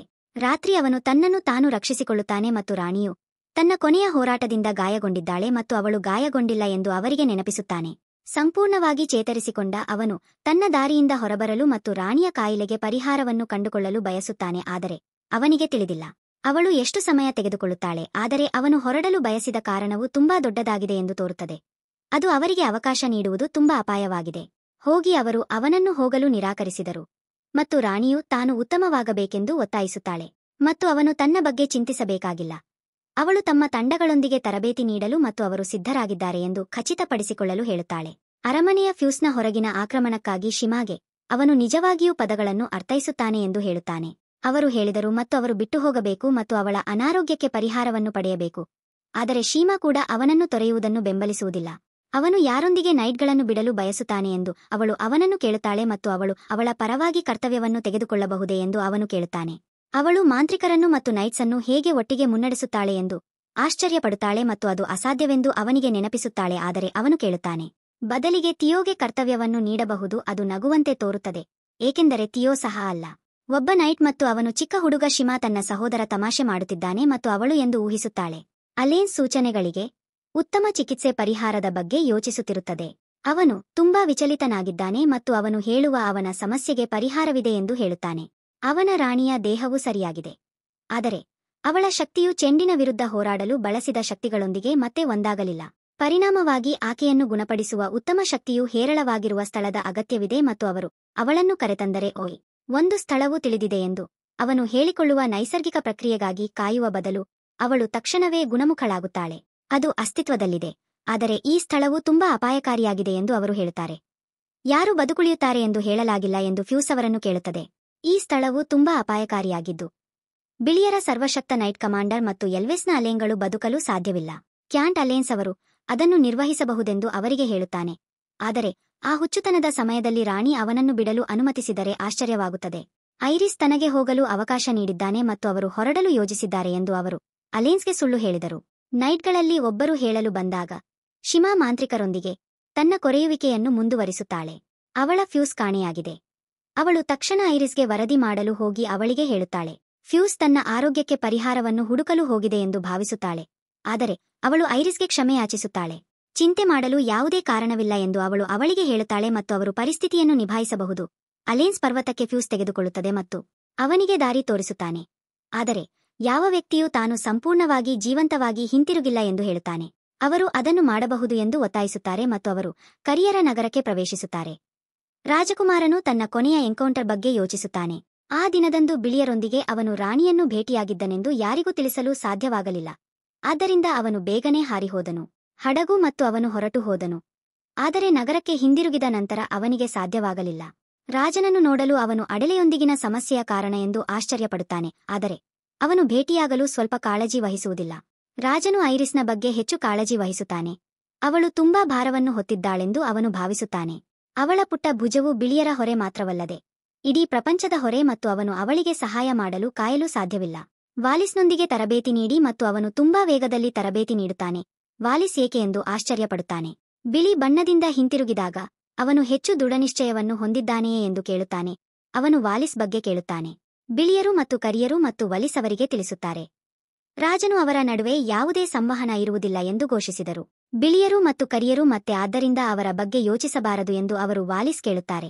ಸಮತೋಲನದ ಬಗ್ಗೆ ಮತ್ತು ಸಮತೋಲನದ ಬಗ್ಗೆ ವಾಲಿಸ್ ಏನು ಯೋಚಿಸುತ್ತಾನೆ. ಬಿಳಿಯರು ಮತ್ತು ಕರಿಯರು ಪರಸ್ಪರ ದೂರ ವಾಸಿಸುತ್ತಾರೆ, ಆದರೆ ಅದು ಬ್ಯಾಲೆನ್ಸ್ ಆಗಿದೆಯೇ ಎಂದು ರಾಜ ಆಶ್ಚರ್ಯಪಡುತ್ತಾನೆ. ವಾಲಿಸ್ ಅದು ರಾಜನಿಗೂ ಉತ್ತರಿಸಲು ಸಾಧ್ಯವಾಗದ ಪ್ರಶ್ನೆ ಎಂದು ಅವನು ಭಾವಿಸುತ್ತಾನೆ. ಕರಿಯರಿಂದ ತುಂಬಿದ್ದರೆ ಅವರು ಅವರಿಗೆ ಬೇಕಾದ ಸಮತೋಲನವನ್ನು ಪಡೆಯಬಹುದು, ಆದರೆ ರಾಜಕುಮಾರ ಮತ್ತೆ ಅವನನ್ನು ಕೇಳುತ್ತಾನೆ. ಅದು ಬಿಳಿಯರನ್ನು ಸಂಪೂರ್ಣವಾಗಿ ನಿರ್ಮೂಲನೆ ಮಾಡಿದರೆ ಭವಿಷ್ಯವು ಏನು ಹೇಳುತ್ತದೆ ಎಂಬುದನ್ನು ಸಮತೋಲನಗೊಳಿಸುತ್ತದೆ. ಅಂತಹ ಭವಿಷ್ಯದ ಬಗ್ಗೆ ಯೋಚಿಸುವುದು ತನ್ನ ಜವಾಬ್ದಾರಿಯಲ್ಲ ಎಂದು ಬಾಸ್ ಹೇಳಿಕೊಂಡಿದ್ದಾನೆ ಮತ್ತು ಅವರು ತರಬೇತಿಯನ್ನು ಮುಂದುವರೆಸುತ್ತಾರೆ. ಗ್ರೋಯಾ ಭೇಟಿಯಾಗುತ್ತಾರೆ. ಅವರು ಮತ್ತು ರಾಜನು ರಾಜಕುಮಾರನೊಂದಿಗೆ ಪರ್ವತವನ್ನು ಭೇಟಿ ಮಾಡಲು ಮತ್ತು ಕೆಲವು ರಾಕ್ಷಸರ ವಿರುದ್ಧ ಹೋರಾಡಲು ಹೇಳಿದನೆಂದು ಘೋಷಿಸುತ್ತಾನೆ. ಸಾಮಾನ್ಯ ನೈಟ್ಸ್ ಗೆಲ್ಲಲು ಸಾಧ್ಯವಿಲ್ಲ ಎಂದು ಅವನು ಭಾವಿಸಿ ದಾಳಿ ಮಾಡಿದ ಅವನು ಅವಳೊಂದಿಗೆ ಹೋಗುತ್ತಾನೆ ಮತ್ತು ಅವರ ದಾರಿಯಲ್ಲಿ ಅವಳು ಕೂಡ ಮಾತನಾಡುತ್ತಾಳೆ. ಬಿಳಿಯರ ಬಗ್ಗೆ ಅವರು ರಾಕ್ಷಸರನ್ನು ಭೇಟಿಯಾಗುತ್ತಾರೆ, ಆದರೆ ಅವನು ಜಿಗಿಯುವ ಕತ್ತಲಕೋಣೆಯಲ್ಲಿ ಅವಳು ಬೀಳುತ್ತಾಳೆ. ನಂತರ ಮತ್ತು ಅವರು ಹೇಗೆ ಹೊರಬರುತ್ತಾರೆ ಎಂದು ಅವರು ಆಶ್ಚರ್ಯಪಡುತ್ತಾರೆ. ಇದ್ದಕ್ಕಿದ್ದಂತೆ ಒಂದು ದೊಡ್ಡ ದೈತ್ಯಾಕಾರದ ಅವಳ ಮೇಲೆ ದಾಳಿ ಮಾಡಲು ಬರುತ್ತದೆ ಮತ್ತು ಅವರಿಗೆ ಏನು ಗೊತ್ತಿಲ್ಲ. ಏತನ್ಮಧ್ಯೆ ರಾಕ್ಷಸರು ತನ್ನ ಮತ್ತು ಅವಳ ಮೇಲೆ ದಾಳಿ ಮಾಡಿದ್ದಾರೆ ಎಂದು ರಾಣಿಯು ಕಂಡುಕೊಳ್ಳುತ್ತಾಳೆ. ಎಲೇನ್ಸ್ ಮತ್ತು ಫ್ಯೂಸ್ ಇನ್ನೂ ಏಕಾಂಗಿ ಮಾರ್ಗದಲ್ಲಿ ನಡೆಯುತ್ತಿರುವಾಗ ಹೋರಾಡಲು ತನ್ನ ತಂಡವನ್ನು ಕರೆಯುತ್ತಾಳೆ. ಅವಳು ತನ್ನ ಜವಾಬ್ದಾರಿಯ ಬಗ್ಗೆ ಯೋಚಿಸುತ್ತಾಳೆ. ಅವಳು ಅಂದಿನಿಂದ ಬಿಳಿಯ ಜವಾಬ್ದಾರಿಯನ್ನು ಮಾತ್ರ ಹೊತ್ತಿಲ್ಲ ಎಂದು ಹೇಳುತ್ತಾಳೆ. ಶ್ವೇತವರ್ಣದ ರಾಣಿಯಾದಳು. ಅವಳು ಪ್ರಪಂಚದ ಸಂಪೂರ್ಣ ಸಮತೋಲನದ ಜವಾಬ್ದಾರಿಯನ್ನು ನಿರ್ವಹಿಸಿದಳು. ಜನರು ಮತ್ತು ಅವಳು ಪ್ರಪಂಚದ ಸಮತೋಲನವನ್ನು ಕಾಯ್ದುಕೊಳ್ಳಬೇಕು. ಸಮತೋಲನ ಎಂದರೆ ಅವರಿಬ್ಬರೂ ಇರುತ್ತಾರೆಯೇ ಎಂದು ಅವಳು ಖಚಿತವಾಗಿಲ್ಲ. ಶಾಶ್ವತತೆಯ ತನಕ ಹೋರಾಡುವುದು ಮತ್ತು ತನ್ನ ಅಧಿಕಾರಾವಧಿಯ ಅಂತ್ಯದವರೆಗೆ ಅವಳು ಏನನ್ನು ನಿರೀಕ್ಷಿಸಬೇಕೆಂದು ಅವಳು ತಿಳಿದಿರುವುದಿಲ್ಲ. ಅವಳು ಮತ್ತು ಅವಳು ಅದನ್ನು ಒಬ್ಬಂಟಿಯಾಗಿ ಮಾಡಬಹುದೆಂದು ಅವಳು ಭಾವಿಸುವುದಿಲ್ಲ. ಆದ್ದರಿಂದ ರಾಜಕುಮಾರನು ತನ್ನ ಮೇಲೆ ತೆಗೆದುಕೊಳ್ಳುವುದಾಗಿ ಹೇಳಿದನೆಂದು ಅವಳು ನೆನಪಿಸಿಕೊಳ್ಳುತ್ತಾಳೆ. ನಂತರ ಬಿಳಿಯ ಸಾಮ್ರಾಜ್ಯದಲ್ಲಿ ಡಾರ್ಕ್ನೆಸ್ ರಾಕ್ಷಸರು ದೊಡ್ಡ ಪ್ರಮಾಣದಲ್ಲಿ ದಾಳಿ ಮಾಡಿದ್ದಾರೆ ಎಂದು ಅವರು ಕಂಡುಕೊಳ್ಳುತ್ತಾರೆ. ಎಲೇನ್ಗಳು ತಮ್ಮ ಪ್ರಯಾಣವನ್ನು ಮುಂದುವರಿಸುತ್ತಿರುವಾಗ ಅವರು ದಾಳಿ ಮಾಡಲು ಹೊರಟ ಸಂಖ್ಯೆಗಳು ಹೊಳೆಯುವ ಹನಿಗಳು ಅವುಗಳ ಮಾರ್ಗವು ಗುಂಪಾಗುತ್ತವೆ ಮತ್ತು ಎಲೇನ್ಗಳು ಅವನ ಮ್ಯಾಜಿಕ್ ಅನ್ನು ಬಳಸುತ್ತಾರೆ. ದುರದೃಷ್ಟವಶಾತ್ ಅವರು ಹಾದು ಹೋಗಲು ಒಂದು ಮಾರ್ಗವನ್ನು ರಚಿಸಿ ಅದು ಪರ್ವತದಲ್ಲಿ ರಂಧ್ರವನ್ನು ಸೃಷ್ಟಿಸುತ್ತದೆ ಮತ್ತು ಫ್ಯೂಸ್ ಬಹುತೇಕ ಕೆಳಗೆ ಬೀಳುತ್ತದೆ. ಹೋಲ್ ಎಲೇನ್ಸ್ ಅವನನ್ನು ಸುರಕ್ಷಿತವಾಗಿ ಎಳೆದುಕೊಂಡು ಹೋಗುತ್ತಾನೆ, ಆದರೆ ಅವನ ಕತ್ತಿ ಅವನು ರಂಧ್ರಕ್ಕೆ ಬೀಳುತ್ತಾನೆ. ಎಲಾನ್ಸ್ ಅನ್ನು ಮೆಚ್ಚುತ್ತಾರೆ ಮತ್ತು ಅವರು ವೈಟ್ ಐರಿಸ್ ನಗರದಲ್ಲಿ ತಮ್ಮ ಪ್ರಯಾಣವನ್ನು ಮುಂದುವರೆಸುತ್ತಾರೆ. ರಾಕ್ಷಸರ ವಿರುದ್ಧ ಹೋರಾಡಲು ಕಷ್ಟವಾಗುತ್ತದೆ. ಏಕಾಂಗಿಯಾಗಿ ಮತ್ತು ಕೆಲವು ರಾಕ್ಷಸರು ಶಿಮಾ ಮತ್ತು ಅವಳನ್ನು ಎದುರಿಸಿದಾಗ ಶಿಮಾ ಕೂಡ ದುರ್ಬಲಗೊಳ್ಳುತ್ತಾನೆ. ಅದನತ ಅವರು ಅವರನ್ನು ಸೋಲಿಸಲು ಕಷ್ಟವಾಗುತ್ತದೆ ಮತ್ತು ಐರಿಸ್ ಮೇಲಿನಿಂದ ಆಕ್ರಮಣ ಮಾಡಬೇಕು. ನಗರಕ್ಕೆ ದೊಡ್ಡ ಬೆಳಕನ್ನು ತರುತ್ತದೆ ಎಂದು ಹೇಳುತ್ತಾಳೆ. ಅವರನ್ನು ರಕ್ಷಿಸುವ ಶೀಲ್ಡನ್ನು ಬಿಡುಗಡೆ ಮಾಡಿ ಅವರು ಈಗ ಸುರಕ್ಷಿತವಾಗಿದ್ದಾರೆ ಎಂದು ಹೇಳುತ್ತಾಳೆ. ಆದರೆ ಅದು ದೀರ್ಘಕಾಲ ಮುಂದುವರಿಯಲು ಸಾಧ್ಯವಿಲ್ಲ. ಆದ್ದರಿಂದ ಅವರು ವಿಶ್ರಾಂತಿ ಪಡೆಯಬೇಕು ಮತ್ತು ಐರಿಸ್ ಮತ್ತೆ ಹೋರಾಡಲು ಸಿದ್ಧರಾಗಬೇಕು. ಬಲಹೀನಳಾಗುತ್ತಾಳೆ ಮತ್ತು ಕುಸಿದು ಬೀಳುತ್ತಾಳೆ. ಆದ್ದರಿಂದ ಶಿಮಾ ಅವಳನ್ನು ತನ್ನ ಕೋಣೆಗೆ ಕರೆದೊಯ್ದು ಕಾಡಿನ ಫ್ಯೂಸ್ನಲ್ಲಿ ಸ್ವಲ್ಪ ಸಮಯ ವಿಶ್ರಾಂತಿ ಪಡೆಯಲು ಹೇಳುತ್ತಾಳೆ ಮತ್ತು ಎಲಾನ್ಸ್ ಸುತ್ತಲೂ ವಿಲಕ್ಷಣವಾಗಿ ಕಾಣುವ ಸ್ಥಳವನ್ನು ನೋಡುತ್ತಾನೆ ಮತ್ತು ಎಲಾನ್ಸ್ ಅದರ ಮೇಲೆ ದಾಳಿ ಮಾಡಲು ಹೋಗುತ್ತಾನೆ. ತನ್ನ ಶಕ್ತಿಯನ್ನು ಬಳಸುತ್ತಾನೆ ಮತ್ತು ಅದನ್ನು ಸೋಲಿಸುತ್ತಾನೆ. ಅದು ರೂಂಗಳಿಲ್ಲದೆ ಅವನು ಅಷ್ಟು ಶಕ್ತಿಯನ್ನು ಬಳಸಬಹುದೆಂದು ಫ್ಯೂಸ್ ಆಘಾತಕ್ಕೊಳಗಾಗುತ್ತದೆ. ಅವರು ರೂಂಗಳಿಲ್ಲದೆ ದಾಳಿ ಮಾಡಲು ಸಾಧ್ಯವಿಲ್ಲ ಎಂದು ಫ್ಯೂಸ್ ಹೇಳುತ್ತದೆ ಮತ್ತು ಅವರು ಕೆಲವು ರೂಂಗಳನ್ನು ತೆಗೆದುಕೊಂಡು ಹೋಗಿದ್ದರು. ಹೋಗುತ್ತಿರುವಾಗ ಅವನು ರೂಂಗಳನ್ನು ಎಲ್ಲಿ ಇರಿಸಿದ್ದಾನೆಂದು ಅವನಿಗೆ ತೋರಿಸಿದನು ಮತ್ತು ಫ್ಯೂಸ್ ಅವನಿಗೆ ಹೇಳುತ್ತಾನೆ ಅವನು ಅತ್ಯುತ್ತಮವಾದವರಲ್ಲಿ ಒಬ್ಬನೆಂದು ಮತ್ತು ಅವನಿಗೆ ಗೊತ್ತಿಲ್ಲ. ವಾರಿಯರ್ ಸಾಮ್ರಾಜ್ಯದಲ್ಲಿ ಅವನಿಗಿಂತ ಉತ್ತಮ. ಅವರು ತಮ್ಮ ಪ್ರಯಾಣವನ್ನು ಮುಂದುವರೆಸುತ್ತಾರೆ ಮತ್ತು ಅವರು ತಮ್ಮ ಗಮ್ಯಸ್ಥಾನವನ್ನು ತಲುಪುತ್ತಾರೆ.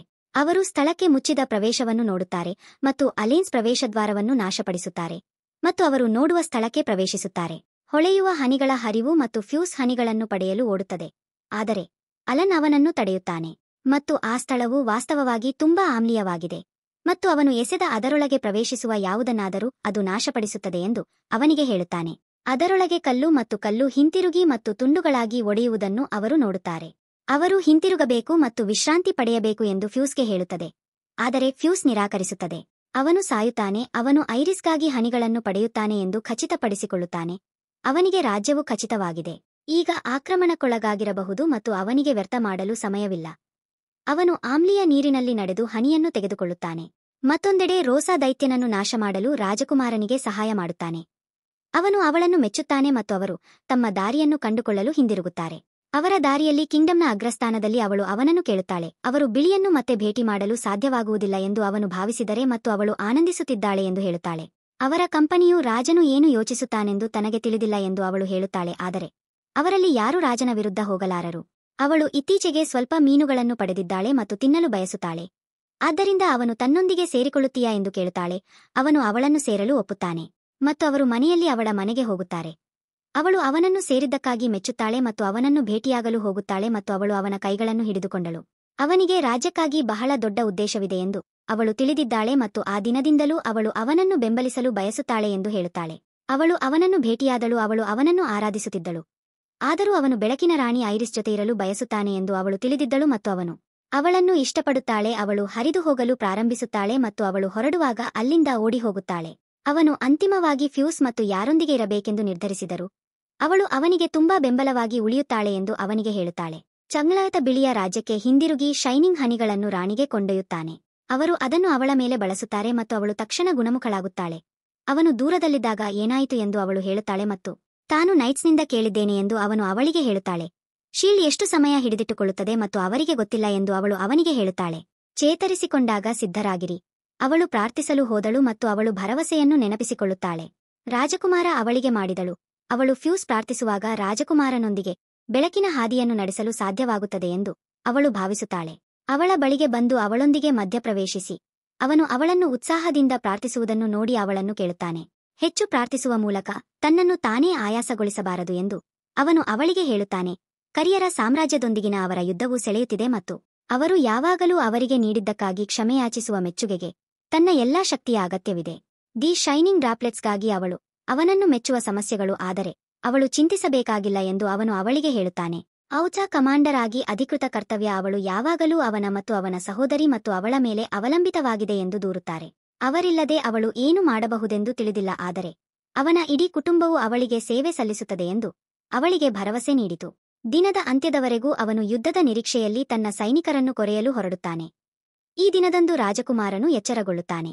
ವಿಚಿತ್ರವಾದ ಭಾವನೆಯಿಂದ ಅವನು ನಗರದ ಹೊರಗೆ ಹೋಗುತ್ತಾನೆ ಮತ್ತು ಆ ದಿನವು ಹೇಗೆ ಅಂತಿಮ ಯುದ್ಧವಾಗಿದೆ ಎಂಬುದರ ಕುರಿತು ವ್ಯಾಪಾರಿ ಮಾತನಾಡುವುದನ್ನು ಅವನು ಕೇಳುತ್ತಾನೆ. ಬಿಳಿಯರ ವ್ಯಾಪಾರಿ ಎಲ್ಲರಿಗೂ ಸಲಹೆ ನೀಡುತ್ತಾನೆ, ಏಕೆಂದರೆ ಅವರು ಯುದ್ಧದ ಮೊದಲು ಕನಿಷ್ಠ ಆನಂದಿಸಬೇಕು. ಅವರು ನಿಜವಾಗಿಯೂ ಯುದ್ಧದ ನಂತರ ಆನಂದಿಸಲು ಉದ್ದೇಶಿಸಿರುವಾಗ ಅವರು ಮತ್ತೆ ಆನಂದಿಸದಿರಬಹುದು. ವ್ಯಾಪಾರಿಯು ರಾಜಕುಮಾರನನ್ನು ಗಮನಿಸಿದಾಗ ಅವನು ರಾಜಕುಮಾರನನ್ನು ಅಂತಹ ಯುದ್ಧಕ್ಕೆ ಏಕೆ ಆಹ್ವಾನಿಸಲಿಲ್ಲ ಎಂದು ಆಶ್ಚರ್ಯಪಡುತ್ತಾನೆ. ಅವನು ರಾಜಕುಮಾರನನ್ನು ಕೇಳುತ್ತಾನೆ. ದಂಗೆ ಎದ್ದಿದ್ದಾನೆ ಮತ್ತು ರಾಜಕುಮಾರನು ಹೇಳುತ್ತಾನೆ ಮತ್ತು ರಾಜಕುಮಾರ ಮತ್ತು ಗ್ರೋಸಾ ಇಬ್ಬರೂ ಏಕೆ ಆಶ್ಚರ್ಯಪಡುತ್ತಾರೆ. ಬೇರೆ ಕೆಲವು ಮಕ್ಕಳು ರಾಜಕುಮಾರನನ್ನು ಭೇಟಿಯಾಗಲು ಆಹ್ವಾನಿಸಲಿಲ್ಲ ಮತ್ತು ಅವರು ಯುದ್ಧದ ಬಗ್ಗೆ ಅವರು ಏನು ಯೋಚಿಸುತ್ತಾರೆ ಎಂದು ಕೇಳುತ್ತಾರೆ. ಬಿಳಿಯ ಫ್ಲೋಟ್ ದ್ವೀಪವು ಅವರ ಬಟ್ಟೆಗಳನ್ನು ವೇಗವಾಗಿ ಸಾಯುವುದನ್ನು ನಿಲ್ಲಿಸಿರುವುದರಿಂದ ಅವರು ಗೆಲ್ಲಬೇಕು ಎಂದು ತಾಯಿ ಹೇಳಿದ್ದಾರೆ. ಸಾಧ್ಯವಾದಷ್ಟು ಅವರ ಹೆತ್ತವರು ಅವರು ಗೆಲ್ಲುತ್ತಾರೆ ಎಂದು ಹೇಳಿದ್ದಾರೆ. ಅವರು ಗೆಲ್ಲುತ್ತಾರೆಯೇ ಎಂದು ರಾಜಕುಮಾರನನ್ನು ಕೇಳುತ್ತಾರೆ ಮತ್ತು ಅವರು ಹೇಳುತ್ತಾರೆ, ಹೌದು. ಇದ್ದಕ್ಕಿದ್ದಂತೆ ಒಬ್ಬ ಕಾವಲುಗಾರ ಅಲ್ಲಿಗೆ ಬಂದು ರಾಜಕುಮಾರನನ್ನು ಕೇಳಿದಾಗ ರಾಜಕುಮಾರನನ್ನು ಕೇಳುತ್ತಾನೆ.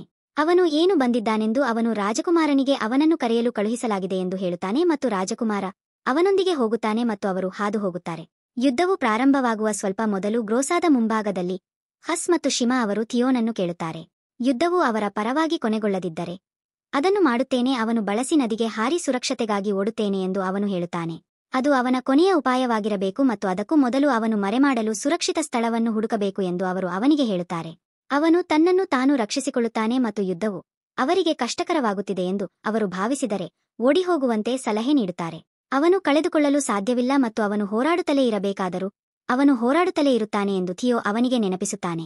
ಅವನು ಏಕಾಂಗಿಯಾಗಿ ಹೋರಾಡುತ್ತಿದ್ದಾನೆ ಎಂದರೆ ಏನು ಬೇಕಾದರೂ ಹೋರಾಡುತ್ತಲೇ ಇರಬೇಕಾಗುತ್ತದೆ ಮತ್ತು ಹಾಗಿದ್ದಲ್ಲಿ ಅವನು ಫ್ಯೂಸ್ ಒಡಬೇಕು. ಪಕ್ಕದಲ್ಲಿ ಐರಿಸ್ ಇರುವವರೆಗೂ ಅವರು ಕಳೆದುಕೊಳ್ಳಲು ಸಾಧ್ಯವಿಲ್ಲ ಎಂದು ತನ್ನ ಸಹೋದರನಿಗೆ ಹೇಳುತ್ತಾನೆ. ಅವನು ಸಹ ತನ್ನನ್ನು ತಾನೇ ಭರವಸೆ ನೀಡುತ್ತಾನೆ.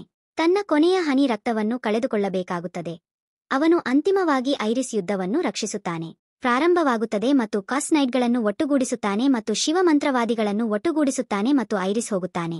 ಕತ್ತಲೆಯ ರಾಜನನ್ನು ಎದುರಿಸಲು. ಕತ್ತಲೆಯ ರಾಜ ಅವಳಿಗೆ ಹೇಳುತ್ತಾನೆ, ಅವಳು ಎಷ್ಟು ಪ್ರಯತ್ನಿಸಿದರೂ ಅವಳು ಅವನನ್ನು ಬರಲು ಸಾಧ್ಯವಿಲ್ಲ. ಅವನು ಬೆಳಕಿನಂತೆ ತೆಳ್ಳಗಾಗುವ ಮತ್ತು ಮುಚ್ಚಲು ಹೆಣಗಾಡುವವನಲ್ಲ. ನಂತರ ಅಂತಿಮವಾಗಿ ಧರಿಸುತ್ತಾನೆ. ಅವನು ಕತ್ತಲೆ. ಅವನು ಬೆಳೆಯುತ್ತಲೇ ಇರುತ್ತಾನೆ.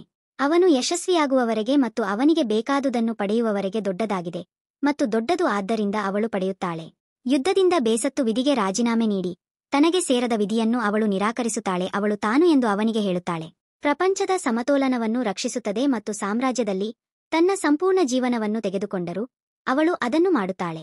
ಬಿಳಿಯ ಡಾರ್ಕ್ ಮಾನ್ಸ್ಟರ್ಸ್ ಮಕ್ಕಳು ಮತ್ತು ಮಹಿಳೆಯರ ಮೇಲೆ ದಾಳಿ ಮಾಡುತ್ತಾರೆ ಮತ್ತು ನೈಟ್ಸ್ ಆಫ್ ದಿ ವೈಟ್ ಅವರನ್ನು ರಕ್ಷಿಸಲು ಪ್ರಯತ್ನಿಸುತ್ತಾರೆ. ಮಹಿಳೆಯರನ್ನು ರಕ್ಷಿಸಿ ಮತ್ತು ಅರಮನೆಗೆ ಓಡಲು ಹೇಳಿ ಕತ್ತಲೆ ಎಲ್ಲೆಡೆ ಆವರಿಸಲು ಪ್ರಾರಂಭಿಸುತ್ತದೆ. ಕತ್ತಲೆ ಒಂದನ್ನು ತೆಗೆದುಕೊಳ್ಳುತ್ತದೆ. ಅವರ ನೈಟ್ಸ್ ಮತ್ತು ಅವನು ತನ್ನ ಜನರ ಮೇಲೆ ಆಕ್ರಮಣ ಮಾಡಲು ಪ್ರಯತ್ನಿಸುತ್ತಾನೆ. ಆದರೆ ಇನ್ನೊಬ್ಬ ನೈಟ್ ಅವನನ್ನು ಕೊಂದು ಜನರನ್ನು ಸುರಕ್ಷಿತವಾಗಿ ಕರೆದುಕೊಂಡು ಹೋಗುತ್ತಾನೆ. ಥಿಯೋ ಅಡಗಿಕೊಳ್ಳುತ್ತಾನೆ. ಮರದ ಹಿಂದೆ ಮತ್ತು ಇಡೀ ಕಾದಾಟವನ್ನು ವೀಕ್ಷಿಸುತ್ತಾನೆ. ಡಾರ್ಕ್ ರಾಕ್ಷಸರ ಒಂದು ಅವನ ಮೇಲೆ ಹಾರುತ್ತದೆ ಮತ್ತು ಅವನು ದೈತ್ಯಾಕಾರದವರೆಗೂ ಅಡಗಿಕೊಳ್ಳುತ್ತಾನೆ. ಆದರೆ ದೈತ್ಯಾಕಾರದ ಹೊರಟು ಹೋದಾಗ ಅವನು ರಾಜ್ಯವನ್ನು ನೋಡುತ್ತಾನೆ ಮತ್ತು ಎಲ್ಲರೂ ಹೋರಾಡುತ್ತಿರುವುದನ್ನು ನೋಡುತ್ತಾನೆ. ಸುರಕ್ಷಿತ ಮತ್ತು ಅವನು ಏನನ್ನೂ ಮಾಡದೆ ಸುಮ್ಮನೆ ಇರಲು ಬಯಸುವುದಿಲ್ಲ.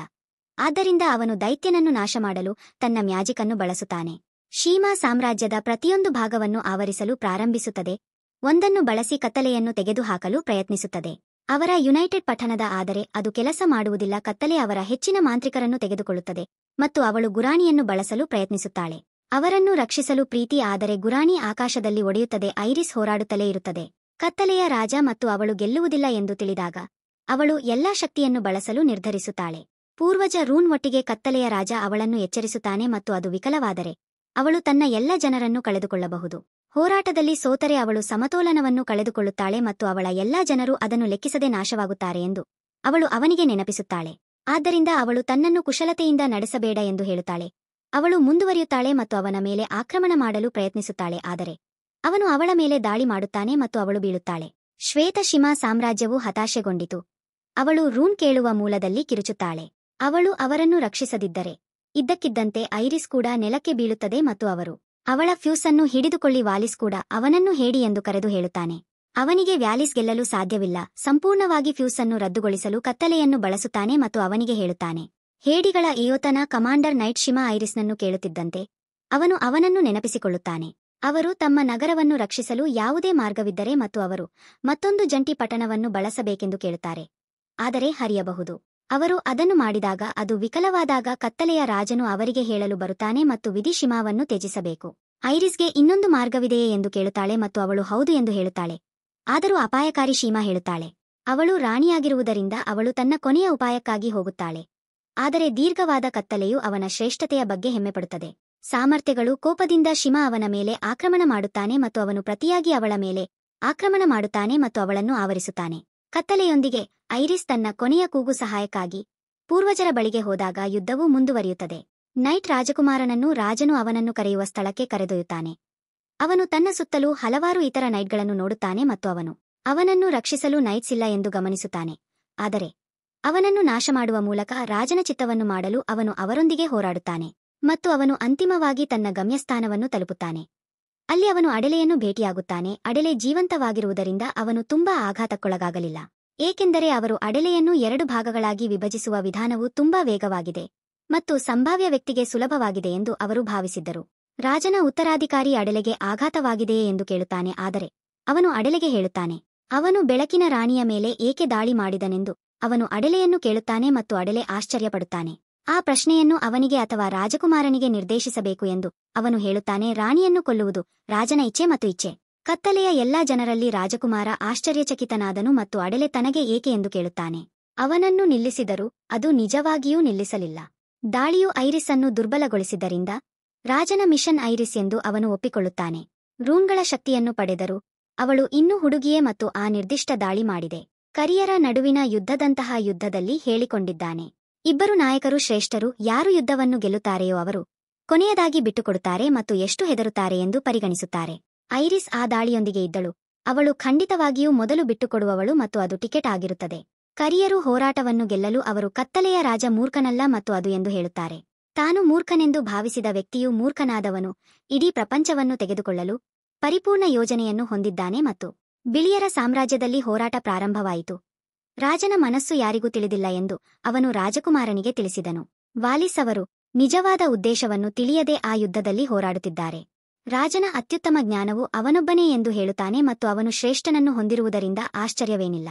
ರಾಜನಂತೆಯೇ ಅವನಲ್ಲಿ ಕತ್ತಲೆಯ ಪೂರೈಕೆ ಮತ್ತು ಅವನು ರಾಜನ ನಿಜವಾದ ಮಗನಾಗಿರಬಹುದು. ಅವನು ರಾಜನ ಕಾರಣವನ್ನು ಬಹಿರಂಗಪಡಿಸುತ್ತಾನೆ. ರಾಜಕುಮಾರ ಮತ್ತು ಗ್ರೋಸಾ ಅವರನ್ನು ಯುದ್ಧದಿಂದ ತೆಗೆದುಹಾಕಿದ್ದರು, ಏಕೆಂದರೆ ಅವರು ಬಿಳಿಯರೊಂದಿಗೆ ಹಾಸಿಗೆಯಲ್ಲಿ ಮಲಗಬಹುದೆಂದು ಅವರಿಗೆ ತಿಳಿದಿದೆ ಮತ್ತು ಅವರು ಯುದ್ಧವನ್ನು ನಿಯಂತ್ರಿಸಲು ತುಂಬಾ ಕಷ್ಟವಾಗುವುದು ನಡೆಯುತ್ತಿದೆ ಮತ್ತು ಅವನು ಜವಾಬ್ದಾರನಾಗಿರುತ್ತಾನೆ. ರಾಜಕುಮಾರನನ್ನು ಕೊಲ್ಲುವುದು ಹೋರಾಟ ಪ್ರಾರಂಭವಾಗುತ್ತದೆ ಮತ್ತು ರಾಜಕುಮಾರನು ಮೊದಲು ಅಡೆಲೆ ವಿರುದ್ಧ ತಡೆಹಿಡಿಯಲು ಪ್ರಯತ್ನಿಸುತ್ತಾನೆ, ಆದರೆ ಅಡೆಲೆ ಹೊಡೆಯುತ್ತಲೇ ಇರುತ್ತಾನೆ. ಅವನೊಂದಿಗೆ ಎಷ್ಟು ಕಷ್ಟಪಟ್ಟು ರಾಜಕುಮಾರನು ಅವನೊಂದಿಗೆ ಹೋರಾಡುತ್ತಾನೆಂದರೆ ಅಂತಿಮವಾಗಿ ರಾಜಕುಮಾರ ಅವನನ್ನು ಇರಿದು ಹಾಕುತ್ತಾನೆ. ಅಡೆಲೆ ನಗುತ್ತಾ ತಾನು ರಾಜಕುಮಾರನನ್ನು ಸೋಲಿಸಲು ಸಾಧ್ಯವಾಗದಿರಬಹುದು ಎಂದು ಒಪ್ಪಿಕೊಳ್ಳುತ್ತಾನೆ. ಅದಕ್ಕಾಗಿಯೇ ರಾಜನು ಕಳುಹಿಸಿದ ಪ್ರಮುಖ ಕಾರಣ.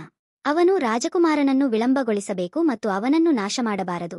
ಇಡೀ ಆಕಾಶವು ತುಂಬಿದೆ ಕರಿಯರ ಯೋಧರೊಂದಿಗೆ ಮತ್ತು ಸಮಯ ವ್ಯರ್ಥ ಮಾಡದೆ ರಾಜನು ಮೂಲ ರೂನ್ ಅನ್ನು ಪಡೆಯುತ್ತಾನೆ ಮತ್ತು ಅವನು ನಾಶಪಡಿಸುತ್ತಾನೆ. ವಸ್ತುಗಳ ಸಮತೋಲನ ಮತ್ತು ತನ್ಮೂಲಕ ವಿಶ್ವದ ನಾಶ. ಇಡೀ ವಿಶ್ವದ ಕಪ್ಪು ತುಂಬಿದ ಮತ್ತು ರಾಜ ಇರುತ್ತದೆ. ರಾಜನು ತಾನು ಪ್ರಾರಂಭಿಸುವ ಜಗತ್ತನ್ನು ಏಕೆ ನಾಶಮಾಡಲು ಬಯಸುತ್ತಾನೆ ಎಂದು ರಾಜಕುಮಾರ ಆಶ್ಚರ್ಯಪಡುತ್ತಾನೆ. ಬಿಳಿಯರ ರಾಜ್ಯಕ್ಕೆ ಹೋಗಲು ಮತ್ತು ಅವರೊಂದಿಗೆ ಹೋರಾಡಲು ಅವನ ಮಾರ್ಗವನ್ನು ಕಂಡುಕೊಳ್ಳಿ, ಆದರೆ ಕೆಲವು ರಾಕ್ಷಸರು ಅದೃಷ್ಟವಶಾತ್ ಗಿರ್ಜಾ ಅವರನ್ನು ಆಕ್ರಮಣ ಮಾಡುತ್ತಾರೆ. ಅವನ ರಕ್ಷಣೆಗೆ ಬಂದು ಅವನು ಹಾದು ಹೋಗಲು ದಾರಿ ಮಾಡಿಕೊಡುತ್ತಾನೆ. ತೇಲುವ ದ್ವೀಪಕ್ಕೆ ಹಾರಲು ಅವನಿಗೆ ರೆಕ್ಕೆಗಳಿಲ್ಲ. ಏನು ಮಾಡಬೇಕೆಂದು ಯೋಚಿಸುತ್ತಾನೆ. ತುಂಬಾ ಬೆಳಕು ಅವನ ಮೇಲೆ ಹೊಳೆಯುತ್ತದೆ ಮತ್ತು ಅವನ ಬೆನ್ನು ರೆಕ್ಕೆಗಳನ್ನು ಬೆಳೆಸುತ್ತದೆ ಮತ್ತು ಅವನು ರಾಜ್ಯಕ್ಕೆ ಹಾರುತ್ತಾನೆ. ಬಿಳಿ ವಾಲಿಸ್ಯೂಸ್ ವಿರುದ್ಧ ಹೋರಾಡುತ್ತಾನೆ. ವಾಲಿಸ್ ಇದ್ದಕ್ಕಿದ್ದಂತೆ ಕಣ್ಮರೆಯಾಗುತ್ತಾನೆ ಮತ್ತು ಶಿಮಾ ಕೂಡ. ಕತ್ತಲೆಯ ರಾಜನ ಹಿಡಿತದಿಂದ ತಪ್ಪಿಸಿಕೊಂಡು ಐರಿಸ್ ಮೂಲಪುರುಷನ ಬಳಿಗೆ ಹೋಗುತ್ತಾಳೆ ಮತ್ತು ಅವಳು ಕ್ಷಮೆಯಾಚಿಸುವಂತೆ ಪ್ರಾರ್ಥಿಸುತ್ತಾಳೆ. ನೈಟ್ ಅಗಾಧವಾಗಿ ನೋಡಿದಾಗ ಇಡೀ ನಗರವನ್ನು ನಾಶಪಡಿಸುವ ರೂನ್ಗಳನ್ನು ಸೇವಿಸುವ ರಾಜಕುಮಾರನಿಗಾಗಿ ಕಾಯುತ್ತಿಲ್ಲ. ರೂನ್ಗಳ ಶಕ್ತಿಯು ಅವಳು ತನ್ನನ್ನು ತಾನೇ ನಾಶಪಡಿಸಿದ್ದಾಳೆಂದು ಅರಿತುಕೊಂಡಳು. ರಾಜಕುಮಾರನು ಸಹ ಹಾರುತ್ತಾನೆ ಅಲ್ಲಿ, ಆದರೆ ತಡವಾಗಿ ಅವನು ಕತ್ತಲೆಯ ರಾಜನನ್ನು ಇರಿಯುತ್ತಾನೆ ಮತ್ತು ಅವನು ಅದನ್ನು ನಾಶಪಡಿಸುತ್ತಾನೆ. 2 ರಾಜ್ಯಗಳಿಗೆ ಏನಾಗಬಹುದು ಎಂದು ಅವರು ನಿರೀಕ್ಷಿಸುತ್ತಾರೆ.